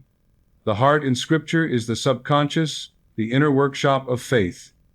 To think in the heart is to impress upon the subconscious an image of reality. And what is impressed there must, by the law of life, be expressed in time. When you declare with conviction, my future is coated with vitality, joy, and divine harmony, you are speaking a living prophecy, and the spirit within, which governs both cells and circumstances, hastens to fulfill it. This is why Murphy called the subconscious the womb of creation. It receives the seed of faith and nurtures it until it comes forth into the visible world. So let tonight's practice extend beyond the body into the vast canvas of tomorrow. As you lie down, do not only whisper, my cells are renewed, but also whisper, my future is renewed. Divine order guides every step. Doors open before me. Opportunities surround me. Love and abundance flow through me. Picture yourself walking into days filled with light, meeting the right people at the right time, flourishing in health, radiating peace. Feel the gratitude of that fulfilled destiny as though you were already living it. Then surrender to sleep, confident that the subconscious has received both the command of the body and the command of destiny, and is already shaping both into harmony. For your future is not the echo of heredity, not the shadow of fear, not the repetition of yesterday. Your future is the child of your faith, and faith commands resurrection. And now, as the circle of teaching draws to its radiant conclusion, Joseph Murphy would weave every thread of truth into one seamless garment of practice. presenting what he called the nightly ritual of resurrection, a sacred ceremony not of outer pomp or elaborate rite, but of inward alignment, simple in form, yet infinite in consequence. He taught that the subconscious is most impressionable in the moments before sleep, when the body sinks into rest and the vigilant conscious guard lowers its defenses. This twilight state, poised between waking and slumber, is the golden gate through which suggestion passes directly into the inner workshop of life. It is here, at this threshold, that you become priest and prophet of your own destiny, whispering decrees that the subconscious must obey through the silent hours of the night. The ritual begins in stillness. You lie upon your bed and allow the body to relax, to surrender its burdens, to dissolve its tensions. You breathe deeply and evenly, sending a signal of peace to every nerve and muscle. In this calm, the mind is softened, receptive, like fertile soil awaiting seed. Into this soil you plant the first word, gentle, rhythmic, certain. I command my cells to regenerate. Every organ is restored. The spirit of resurrection quickens my body now. You whisper it not as a plea, but as a decree, not as a question, but as law. The subconscious, hearing this decree in the silence, accepts it as its new command. Next comes imagery, for the subconscious thrives on pictures. You envision a golden stream of light descending from infinite spirit, flowing through your body like liquid fire, touching each cell with vitality, illuminating each strand of DNA with divine order. You see your blood coursing strong and pure, your heart beating steady and powerful, your lungs expanding with ease, your nerves humming with harmony. You do not merely see, you feel. You sense warmth flooding your limbs, strength rising in your muscles, peace radiating from your core. You let gratitude swell in your heart as though the transformation were already complete, for gratitude seals the impression with the certainty of faith. Then comes forgiveness, the clearing of the channel, the releasing of the past. You whisper softly, I release all who have harmed me. I forgive them and set them free. I forgive myself completely. I am free, and love governs me now. As you say these words, you imagine chains falling from your heart, bitterness dissolving into light, resentment evaporating like mist in the morning sun. You feel space open within, circulation restored, energy flowing freely once again. The subconscious, cleansed of poison, now has no resistance to the new command of life. Finally, you seal the ritual with surrender and thanksgiving. You whisper, Thank you, Infinite Spirit, that it is done. Thank you for the wholeness now manifesting. Thank you for the life eternal flowing through me. You allow peace to enfold you like a warm mantle, knowing that the work is no longer yours, but the subconscious's, the divine physician's, the eternal gardener's. And as you drift into sleep, you rest in the assurance that through the night the silent surgeon is obeying your command, directing your cells to regenerate, weaving tissues anew, restoring vitality, shaping tomorrow, according to the decree you impressed tonight. Murphy promised that if this ritual is practiced faithfully for 21 nights, transformation must follow, for the law is absolute. What is impressed is expressed. Night after night, the impression grows deeper, the blueprint clearer, until the subconscious no longer questions but executes without delay. And then the visible evidence appears, perhaps gradually, perhaps suddenly, but inevitably. Strength returns, pain dissolves, opportunities open, life renews. For the subconscious never fails to build what it has been commanded, and the command of faith is always resurrection. So let this be your nightly work, to lie down in peace, to whisper words of life, to paint images of health, to release resentments, to express gratitude, and to surrender with trust. Repeat it with devotion, not mechanically but reverently, until it becomes the rhythm of your evenings, the music of your soul. And as you persist, you will prove for yourself the eternal truth Joseph Murphy proclaimed, that you can command your cells to regenerate, that the law of inner resurrection is active within you, and that every whisper of faith before sleep is a decree that reshapes your body, your destiny, and your world. At the close of this teaching, Joseph Murphy would not merely rest the case on private healing or personal transformation, but he would lift the vision outward to embrace humanity itself in the radiant scope of this law. For he saw that the whispers of individuals, multiplied across hearts and homes, become the tide that shifts the destiny of nations and the future of the world.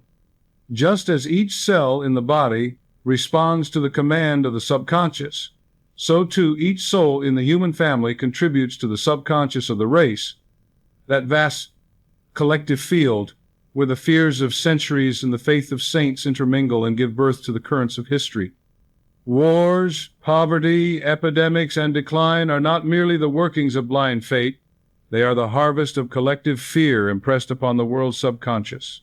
But just as surely, renewal, peace, prosperity, and resurrection are the inevitable harvest when faith is planted instead.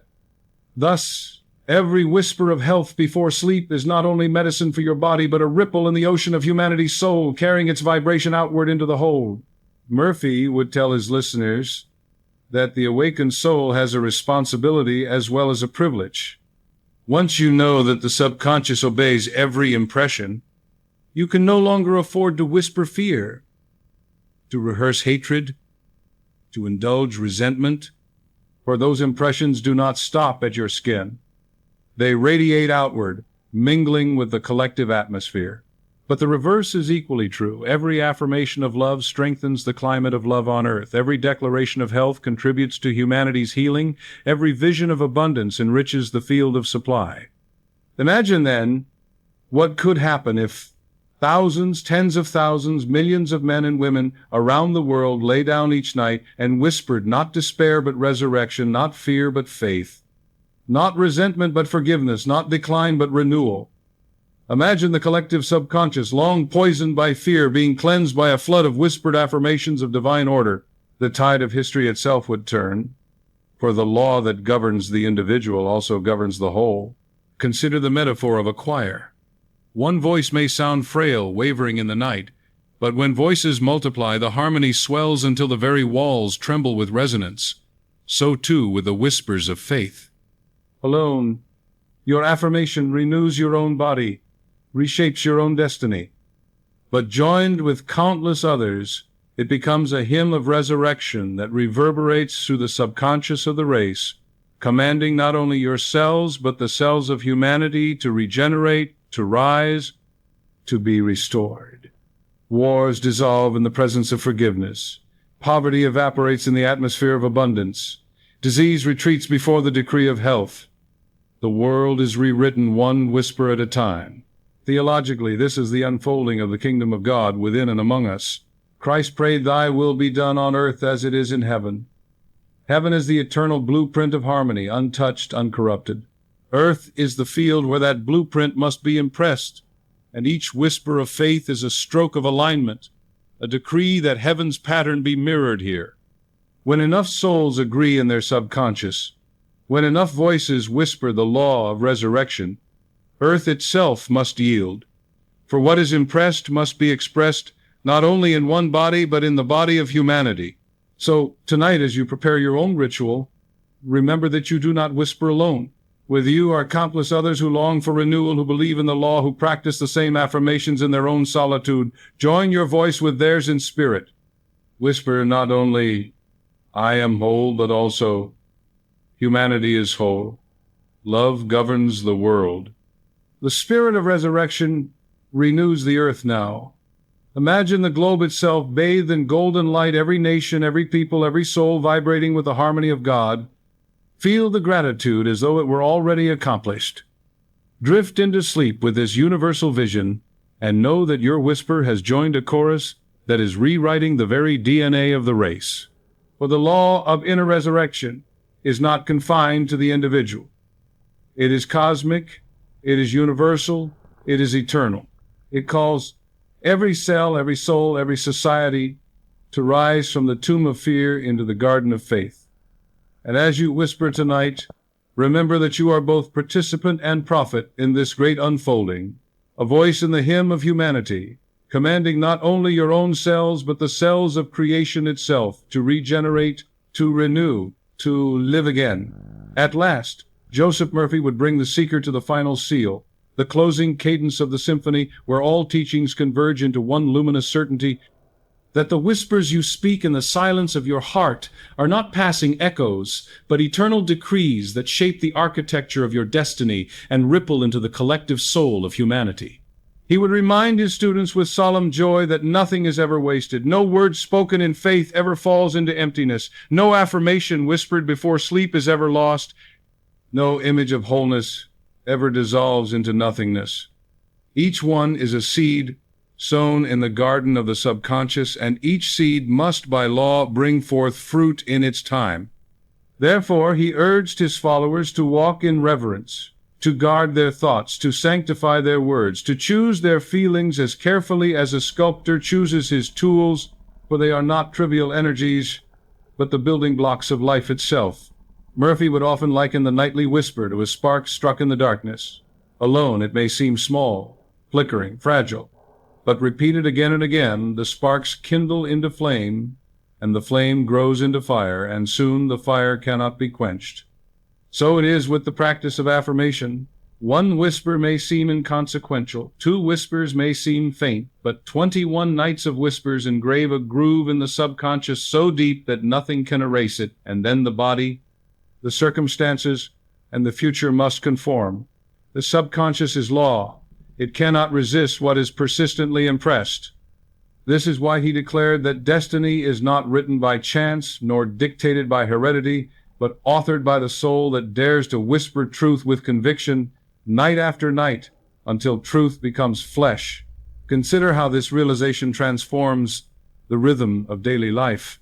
The seeker no longer wanders in confusion, muttering careless words or rehearsing fears, but moves with purpose, knowing that every syllable is a command, every thought an impression, every emotion a decree. Life itself becomes a sacred liturgy. Morning affirmations as offerings of praise, daily thoughts as hymns of alignment, nightly whispers as benedictions of resurrection.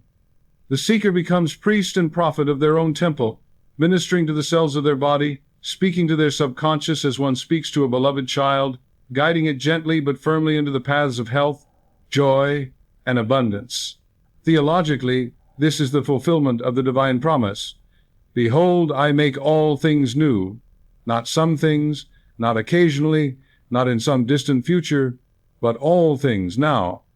When you whisper before sleep, I am whole, I am free, I am renewed by the Spirit of God, you are participating in this eternal renewal, aligning yourself with the rhythm of creation itself.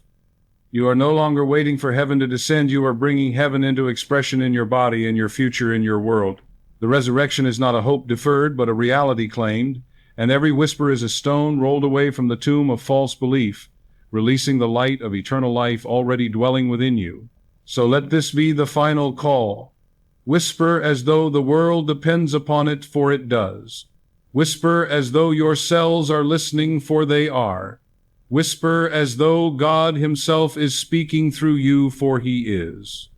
Say it with reverence, say it with love, say it with unshakable certainty. I am whole now. My body is renewed now. My future is radiant now. Humanity is restored now. Then rest in peace, knowing that what you have impressed tonight is already being expressed silently, faithfully, inexorably, by the law of the subconscious. For the word once spoken is never lost, the image once planted is never wasted, and the faith once declared is never denied. This is the law of inner resurrection, eternal, universal, and unbreakable. And by practicing it, you discover at last that the whisper of your soul is the roar of creation, commanding life, commanding renewal, commanding resurrection, now and forever. And with this closing vision, Joseph Murphy would not only leave his students with a doctrine or a ritual, but with a living commission, a charge to embody and extend the law of inner resurrection as a way of life. For he insisted that the whisper is never meant to remain in the secrecy of night alone, but to spill into the dawn and color every word, every action, every encounter of the day. The subconscious is not impressed only at bedtime. It is impressed by every hour's atmosphere, every tone of speech, every lingering thought. If the nightly ritual is the planting of seeds, then the daylight hours are the tending of the garden, the pulling up of weeds, the watering of affirmations, the basking in the sunlight of gratitude. Thus he urged his followers to live deliberately, to be guardians of their inner climate, to monitor with holy attentiveness what they speak, what they imagine, what they feel, knowing that these are not idle indulgences but the very materials from which destiny is woven. Imagine a man who whispers resurrection each night but spends the day complaining, doubting, rehearsing fears. He is like a farmer who sows good seed at dusk and then tramples the field at dawn, tearing up what he planted. The harvest is delayed, the field confused, the soil conflicted. But imagine another who whispers life at night and walks in expectancy by day, speaking words of faith at work, carrying gratitude in his heart at home, forgiving offenses as soon as they arise, affirming silently in the midst of challenges, "Divine order governs me. All is well." Such a one waters the seed continually, protects it from weeds, nurtures it into growth, and in due season the harvest of health, abundance, and peace cannot be withheld. Murphy would often remind his listeners that the law of impression is constant, impartial, inexorable. What you dwell upon in thought, you command. What you repeat with feeling, you decree. What you expect with conviction, you experience. And so the work of the awakened soul is not to beg for miracles, but to live in awareness that every moment is creative, every thought a seed, every whisper a brushstroke upon the canvas of tomorrow. The resurrection does not wait for a special occasion. It is enacted daily, hourly, with every inner word. Theologically, this transforms life itself into sacrament. The morning greeting becomes a blessing, the daily task a prayer, the quiet thought a command.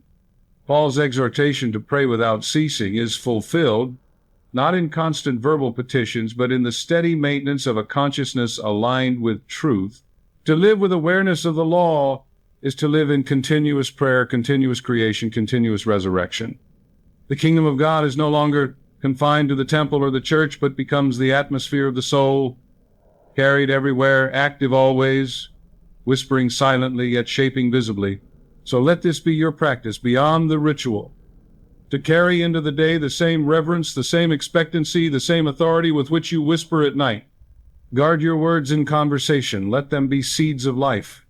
Guard your images in imagination. Let them be pictures of wholeness. Guard your emotions. Let them be currents of love and gratitude. And when challenges arise, let them not drag you back into fear, but let them become opportunities to reaffirm, to say again with conviction, "I am whole now. Divine wisdom guides me now. Life regenerates me now."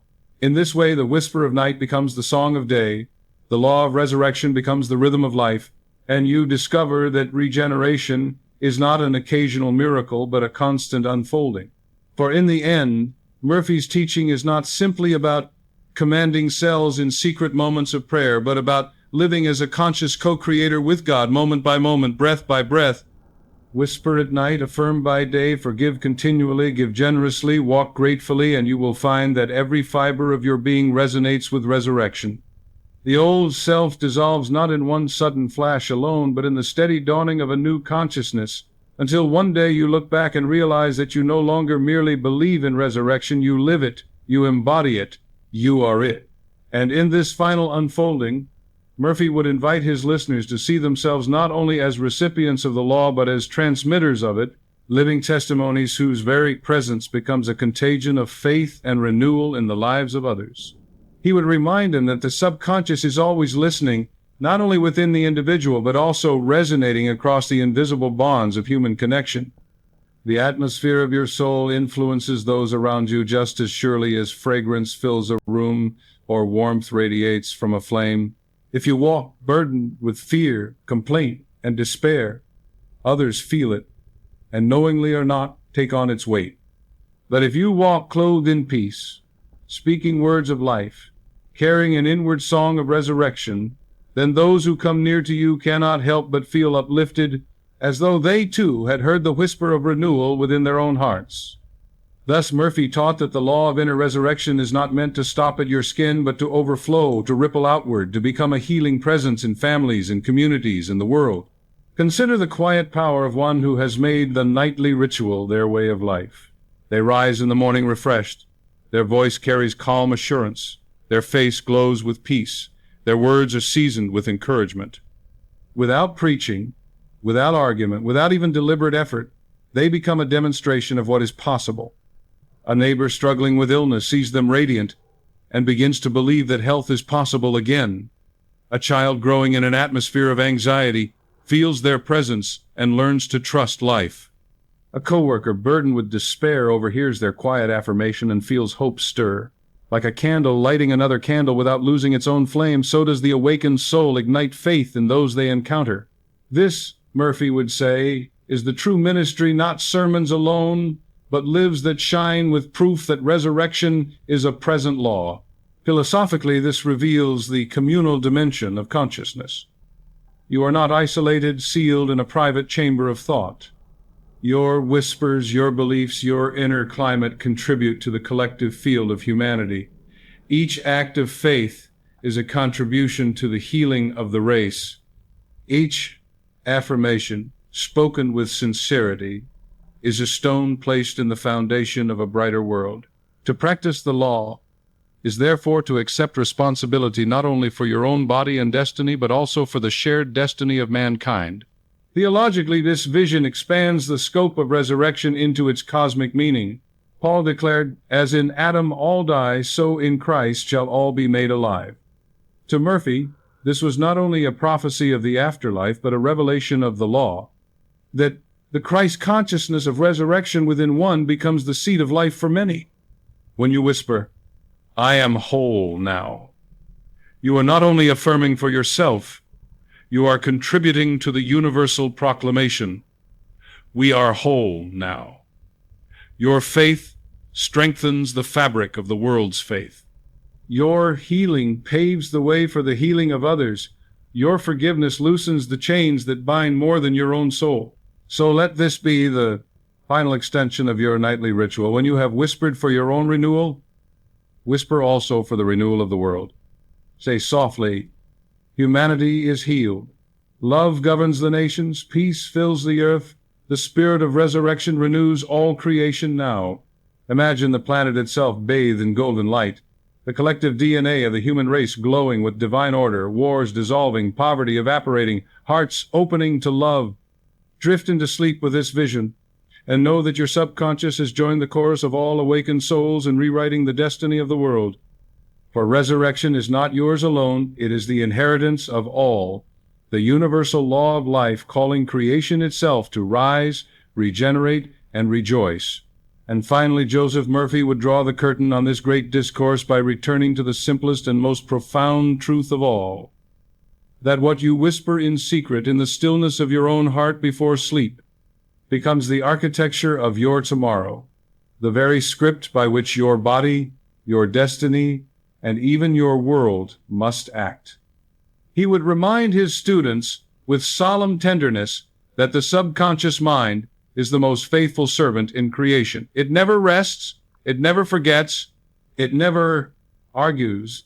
It simply obeys the command impressed upon it with feeling. And because it obeys, life itself is malleable, subject not to the iron chains of heredity, nor to the accidents of chance, but to the decrees of the Spirit, clothed in words and images of faith.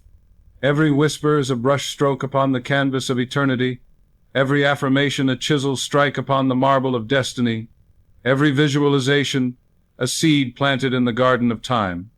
Nothing is wasted, nothing is ignored, nothing is denied, all is received, all is obeyed, all is expressed. He would call upon his students to guard their words with reverence, to treat their inner dialogue not as idle chatter, but as creative force. For every careless phrase, every cynical thought, every muttered fear is a seed, and seeds do not fail to grow. But he would also reassure them that the weeds of yesterday need not dominate the harvest of tomorrow. For one deliberate whisper, spoken nightly with feeling, has the power to uproot years of false belief. One declaration of truth, repeated with conviction, can rewrite the entire code of the subconscious. Just as the smallest candle dispels the thickest darkness, so does one whisper of faith dissolve the shadows of fear. Murphy would often say that the difference between bondage and freedom, sickness and health, despair and joy, lies not in external events, but in the inner decision to whisper life instead of death, hope instead of fear, blessing instead of curse. He urged his students never to underestimate the quiet power of persistence. For while one night's whisper is powerful, 21 nights engrave grooves in the subconscious so deep that nothing can erase them, and a lifetime of whispered faith creates an atmosphere where miracles become natural. The body obeys, the future unfolds, the world responds because the law is unbreakable. What is impressed must be expressed. Theologically, this is the fulfillment of the divine image in man.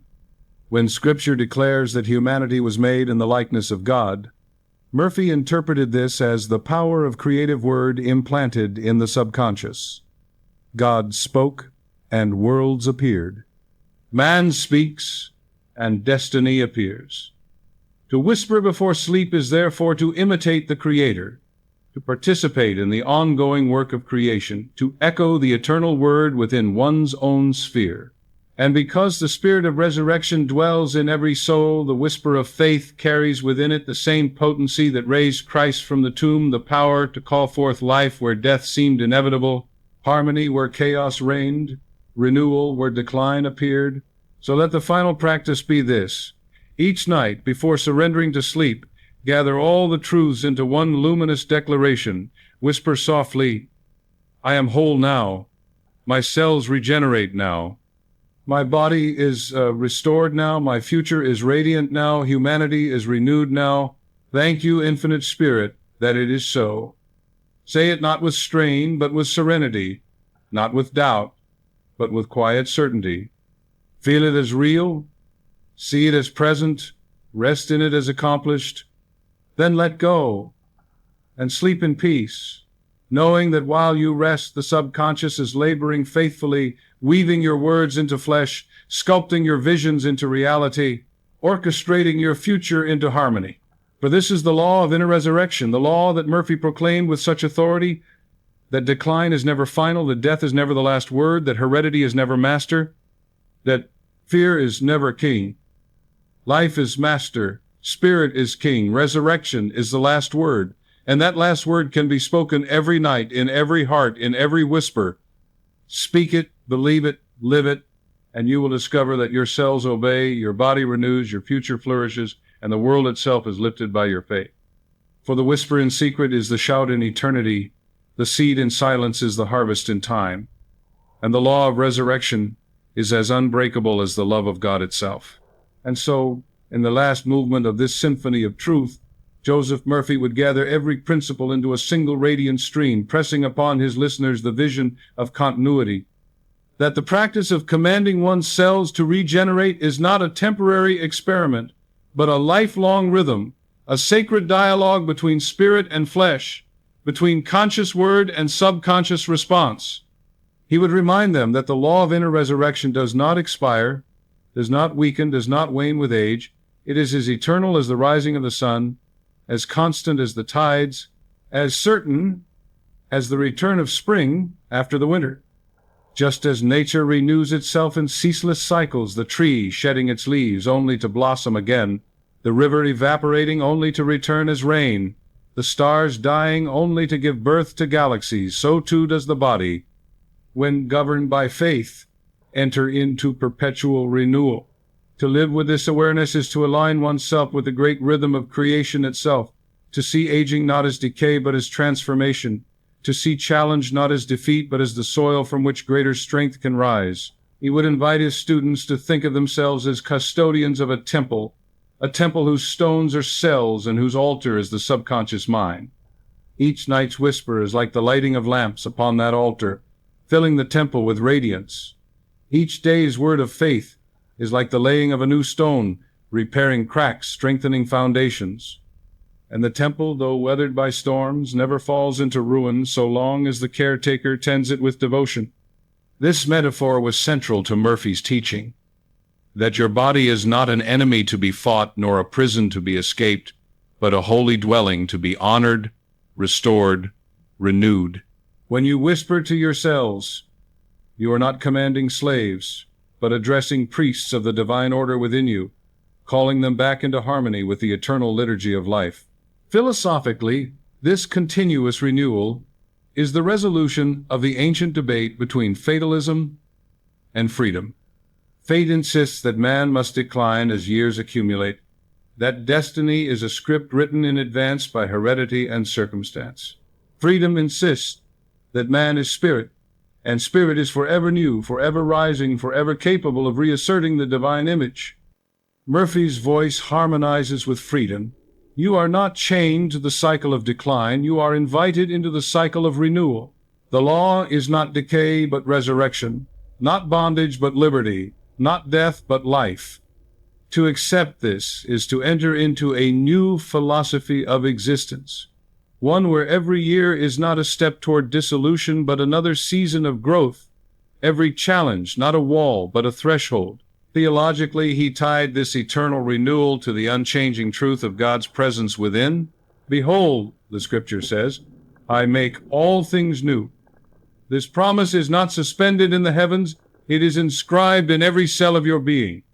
The spirit that breathed life into Adam, that raised Christ from the tomb, that sustains the galaxies, is the same spirit whispering through your subconscious even now.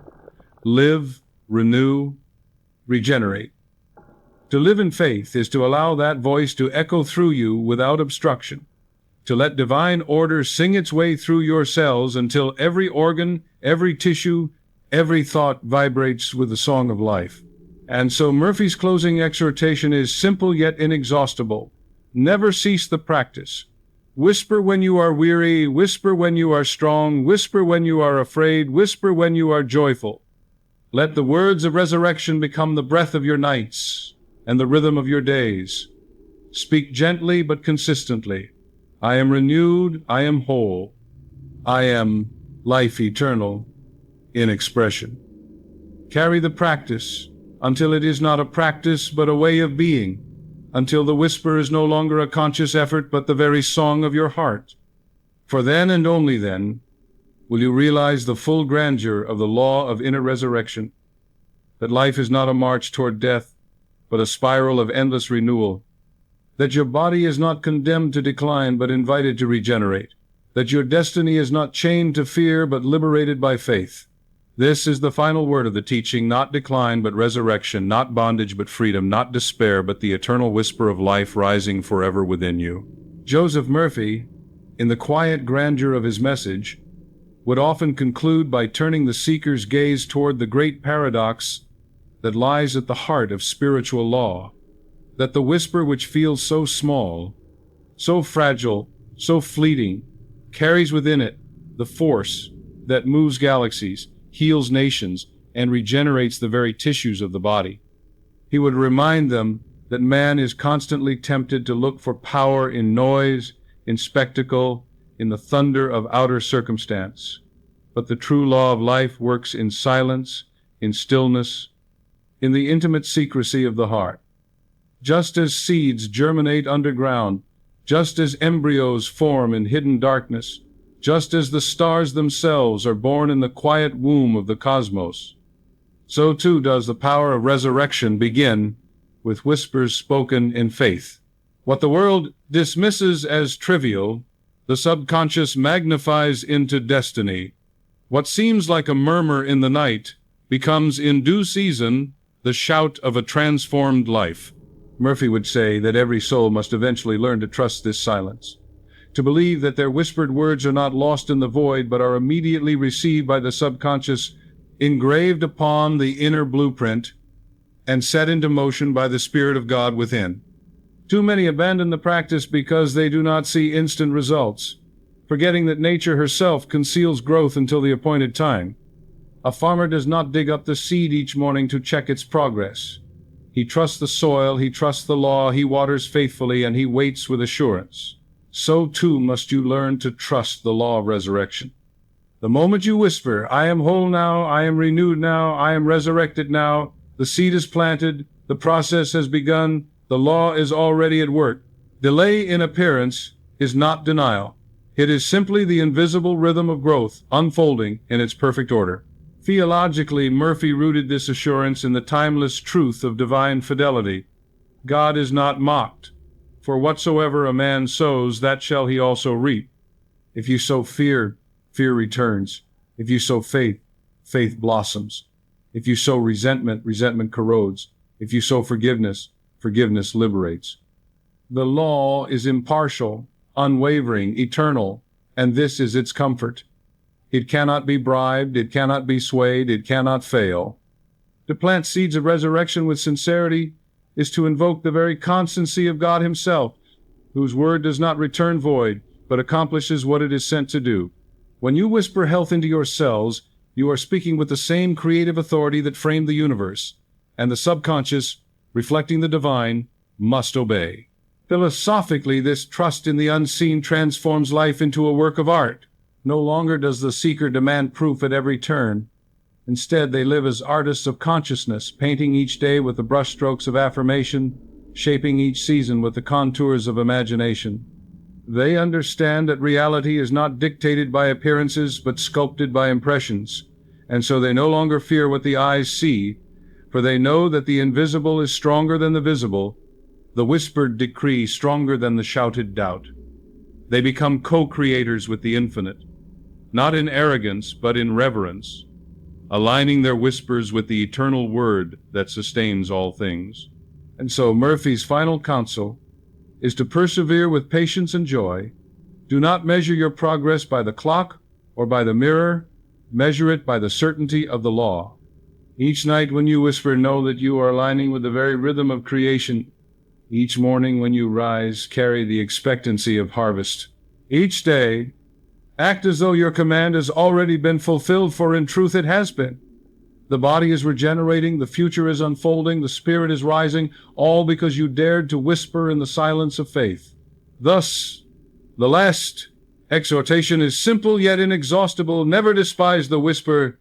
Cherish it, practice it, live it, for within it is the seed of eternal life. And as you whisper, remember that you are not alone. All creation is whispering with you. The spirit within you echoes your decree, and heaven itself bends low to amplify your word. One day you will awaken and realize that the whisper of yesterday has become the song of today, the destiny of tomorrow, the eternal hymn of resurrection sung through your very being. In the very last cadence of his message, Joseph Murphy would draw together every strand of this teaching into a final vision of empowerment, urging the seeker to claim their role, not merely as a petitioner of life, but as a commander of life, a conscious participant in the eternal law of resurrection. He would say that each person stands at a crossroads every night, to drift into sleep as a prisoner of yesterday's fears, or to step into sleep as a sovereign, issuing decrees of renewal that the subconscious must execute. For sleep is not escape, but creation. It is the workshop where the blueprints of the soul are translated into the structures of the body and the patterns of tomorrow. And so he charged his students to approach the night not with resignation, but with reverence, to see each evening as a sacred audience with the infinite within, a chance to speak words that echo into flesh, into destiny, into history itself. Murphy knew the longing that dwells in every heart, the longing to begin again, to shed the scars of the past, to awaken renewed, to rise stronger, freer, more whole than before. This longing is universal, whether it takes the form of yearning for health, for peace, for abundance, or for love. And he declared that this longing is not futile, not vain, not the cruel trick of biology, but the whisper of God himself within you, urging you to claim what is already yours. The law of resurrection is not a luxury for a few, but an inheritance for all. The same spirit that animates the stars animates your cells. The same power that lifts spring from winter lifts your body from decline. The same word that raised Christ from the tomb raises you from the shadows of fear into the radiance of faith. Picture the nightly practice as the weaving of a tapestry. Each affirmation is a thread of gold. Each visualization, a pattern of light. Each act of forgiveness, a knot untied. Each expression of gratitude, a jewel set in place. Night after night, as you repeat the ritual, the tapestry grows more beautiful, until one morning you awaken to find yourself clothed in it, a life transformed, a body renewed, a destiny radiant. Others may marvel, calling it miracle, coincidence, or chance, but you will know it as law, as the inevitable harvest of the seeds you sowed in silence. For nothing is wasted, nothing is forgotten, nothing is denied. What is impressed must be expressed. Theologically, Murphy would point to the eternal promise, "Behold, I make all things new."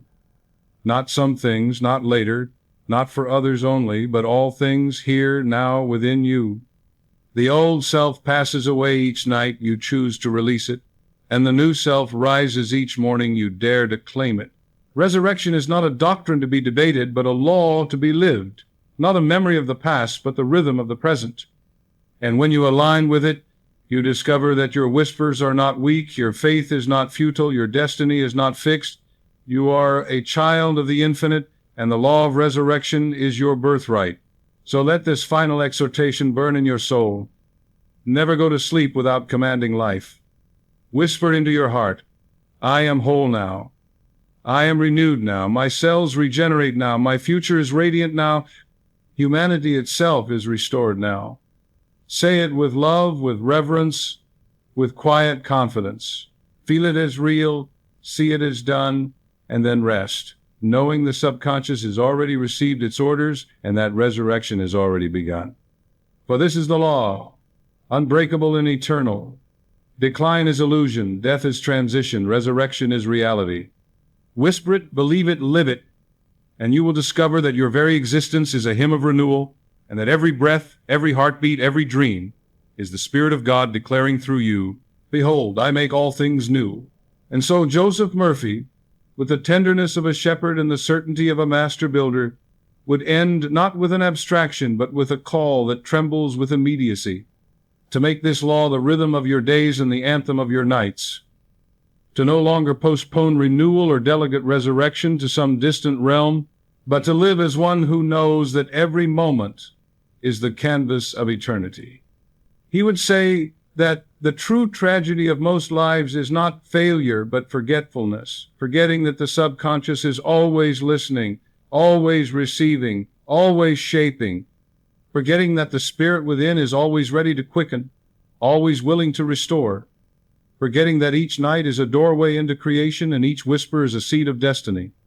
To remember this truth, to live in it, to practice it without ceasing, is to rise above the hypnosis of decline and to step into the authority of sonship, claiming at last the inheritance that has been waiting all along. He would remind you that you are not a beggar at the gates of heaven, pleading for scraps of health and fragments of joy. You are heir of the infinite, bearer of the divine image, custodian of the law of resurrection. Your words are not idle syllables, but decrees. Your imagination is not fancy, but blueprint. Your feelings are not passing moods, but currents that carve the river of your destiny. To live unconsciously, repeating the chants of fear and resentment, is to surrender your temple to vandals.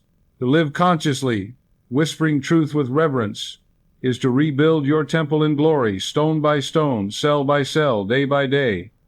And when you make this the steady rhythm of your life, the body will obey, the future will obey, the world itself will bend toward harmony, for the law cannot resist the persistence of faith. Philosophically, this is the resolution of man's deepest paradox, that though he appears small in the cosmos, though his voice seems fragile in the wind, yet his whisper moves mountains. His faith reshapes the body. His belief reconfigures destiny. It is not size that matters, but alignment. Not volume, but conviction. The sun, though vast, obeys the same law as the seed.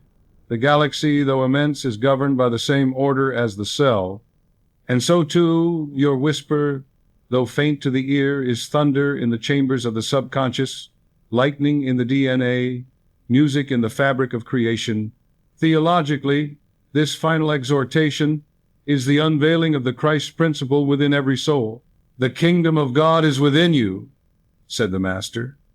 And Murphy echoes, "The law of resurrection is within you, not far away, not locked in Scripture alone, not reserved for saints or mystics, but present in every man and woman who dares to believe." To whisper, "I am whole now," is to let Christ's own words speak again through you.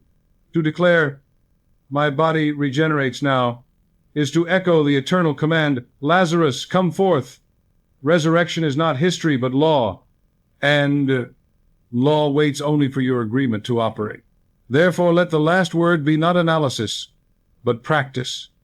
Tonight, before sleep, take the teaching into your heart. Breathe deeply. Release the weight of the day. Whisper with quiet authority, I am whole.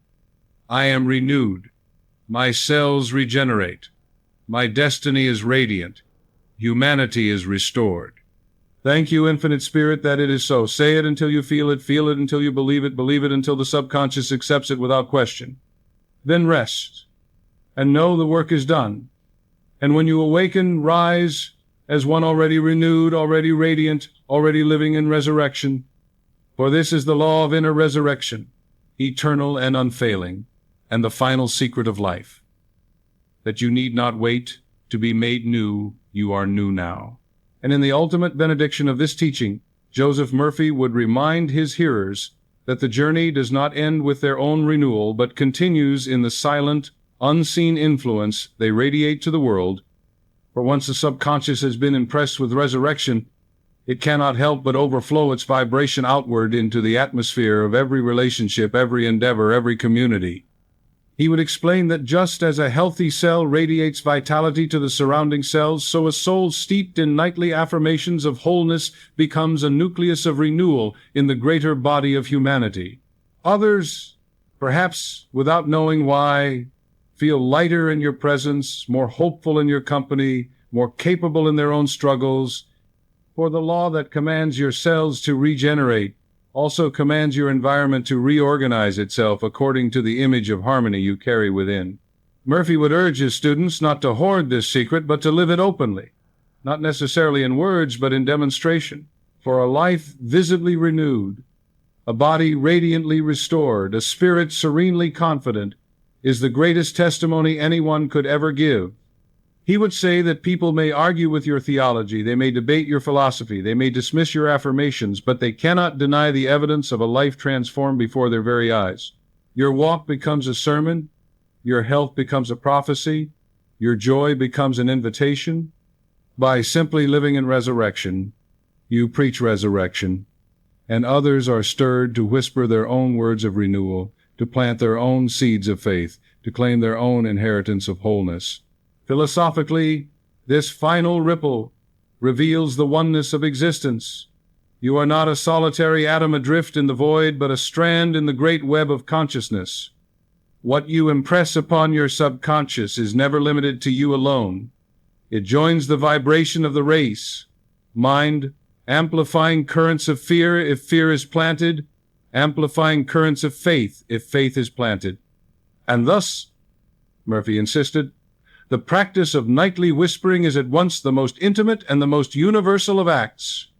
Intimate because it regenerates your own body and destiny. Universal because it contributes to the regeneration of humanity itself. Theologically, this is the mystery of the body of Christ, the collective organism of spirit in which every member is united. Paul said, if one member suffers, all suffer with it. If one member is honored, all rejoice together. Murphy interpreted this as the very law of subconscious unity, that your healing is humanity's healing, your forgiveness, humanity's forgiveness, your resurrection, humanity's resurrection. When you whisper before sleep, I am renewed now, you are not only lifting yourself, but lifting the whole, adding your voice to the chorus that will one day sweep the world into universal harmony. So let this awareness shape your final practice. As you lie down tonight, after affirming your own renewal, extend your whisper outward. Say softly, every soul is healed, every cell of humanity regenerates. Love governs the nations. Peace fills the earth. The spirit of resurrection renews creation now. Picture the planet glowing with golden light, the collective heart of humanity pulsing with divine order, every man and woman awakening to their own power to command life. Drift into sleep with this vision, knowing that your whisper has joined the eternal choir, that your affirmation has become a note in the great hymn of resurrection echoing across time and eternity. For this is the final truth. You are not only healed for yourself, you are healed for the world. You are not only renewed for your own joy, you are renewed for the joy of creation. You are not only resurrected to live, but resurrected to lift. And when enough souls whisper in harmony, when enough hearts align with the law, the whole earth will rise into its destiny, and humanity itself will discover the glory Joseph Murphy proclaimed, that the law of inner resurrection is universal, unfailing, and eternal, waiting only for us to command it with faith.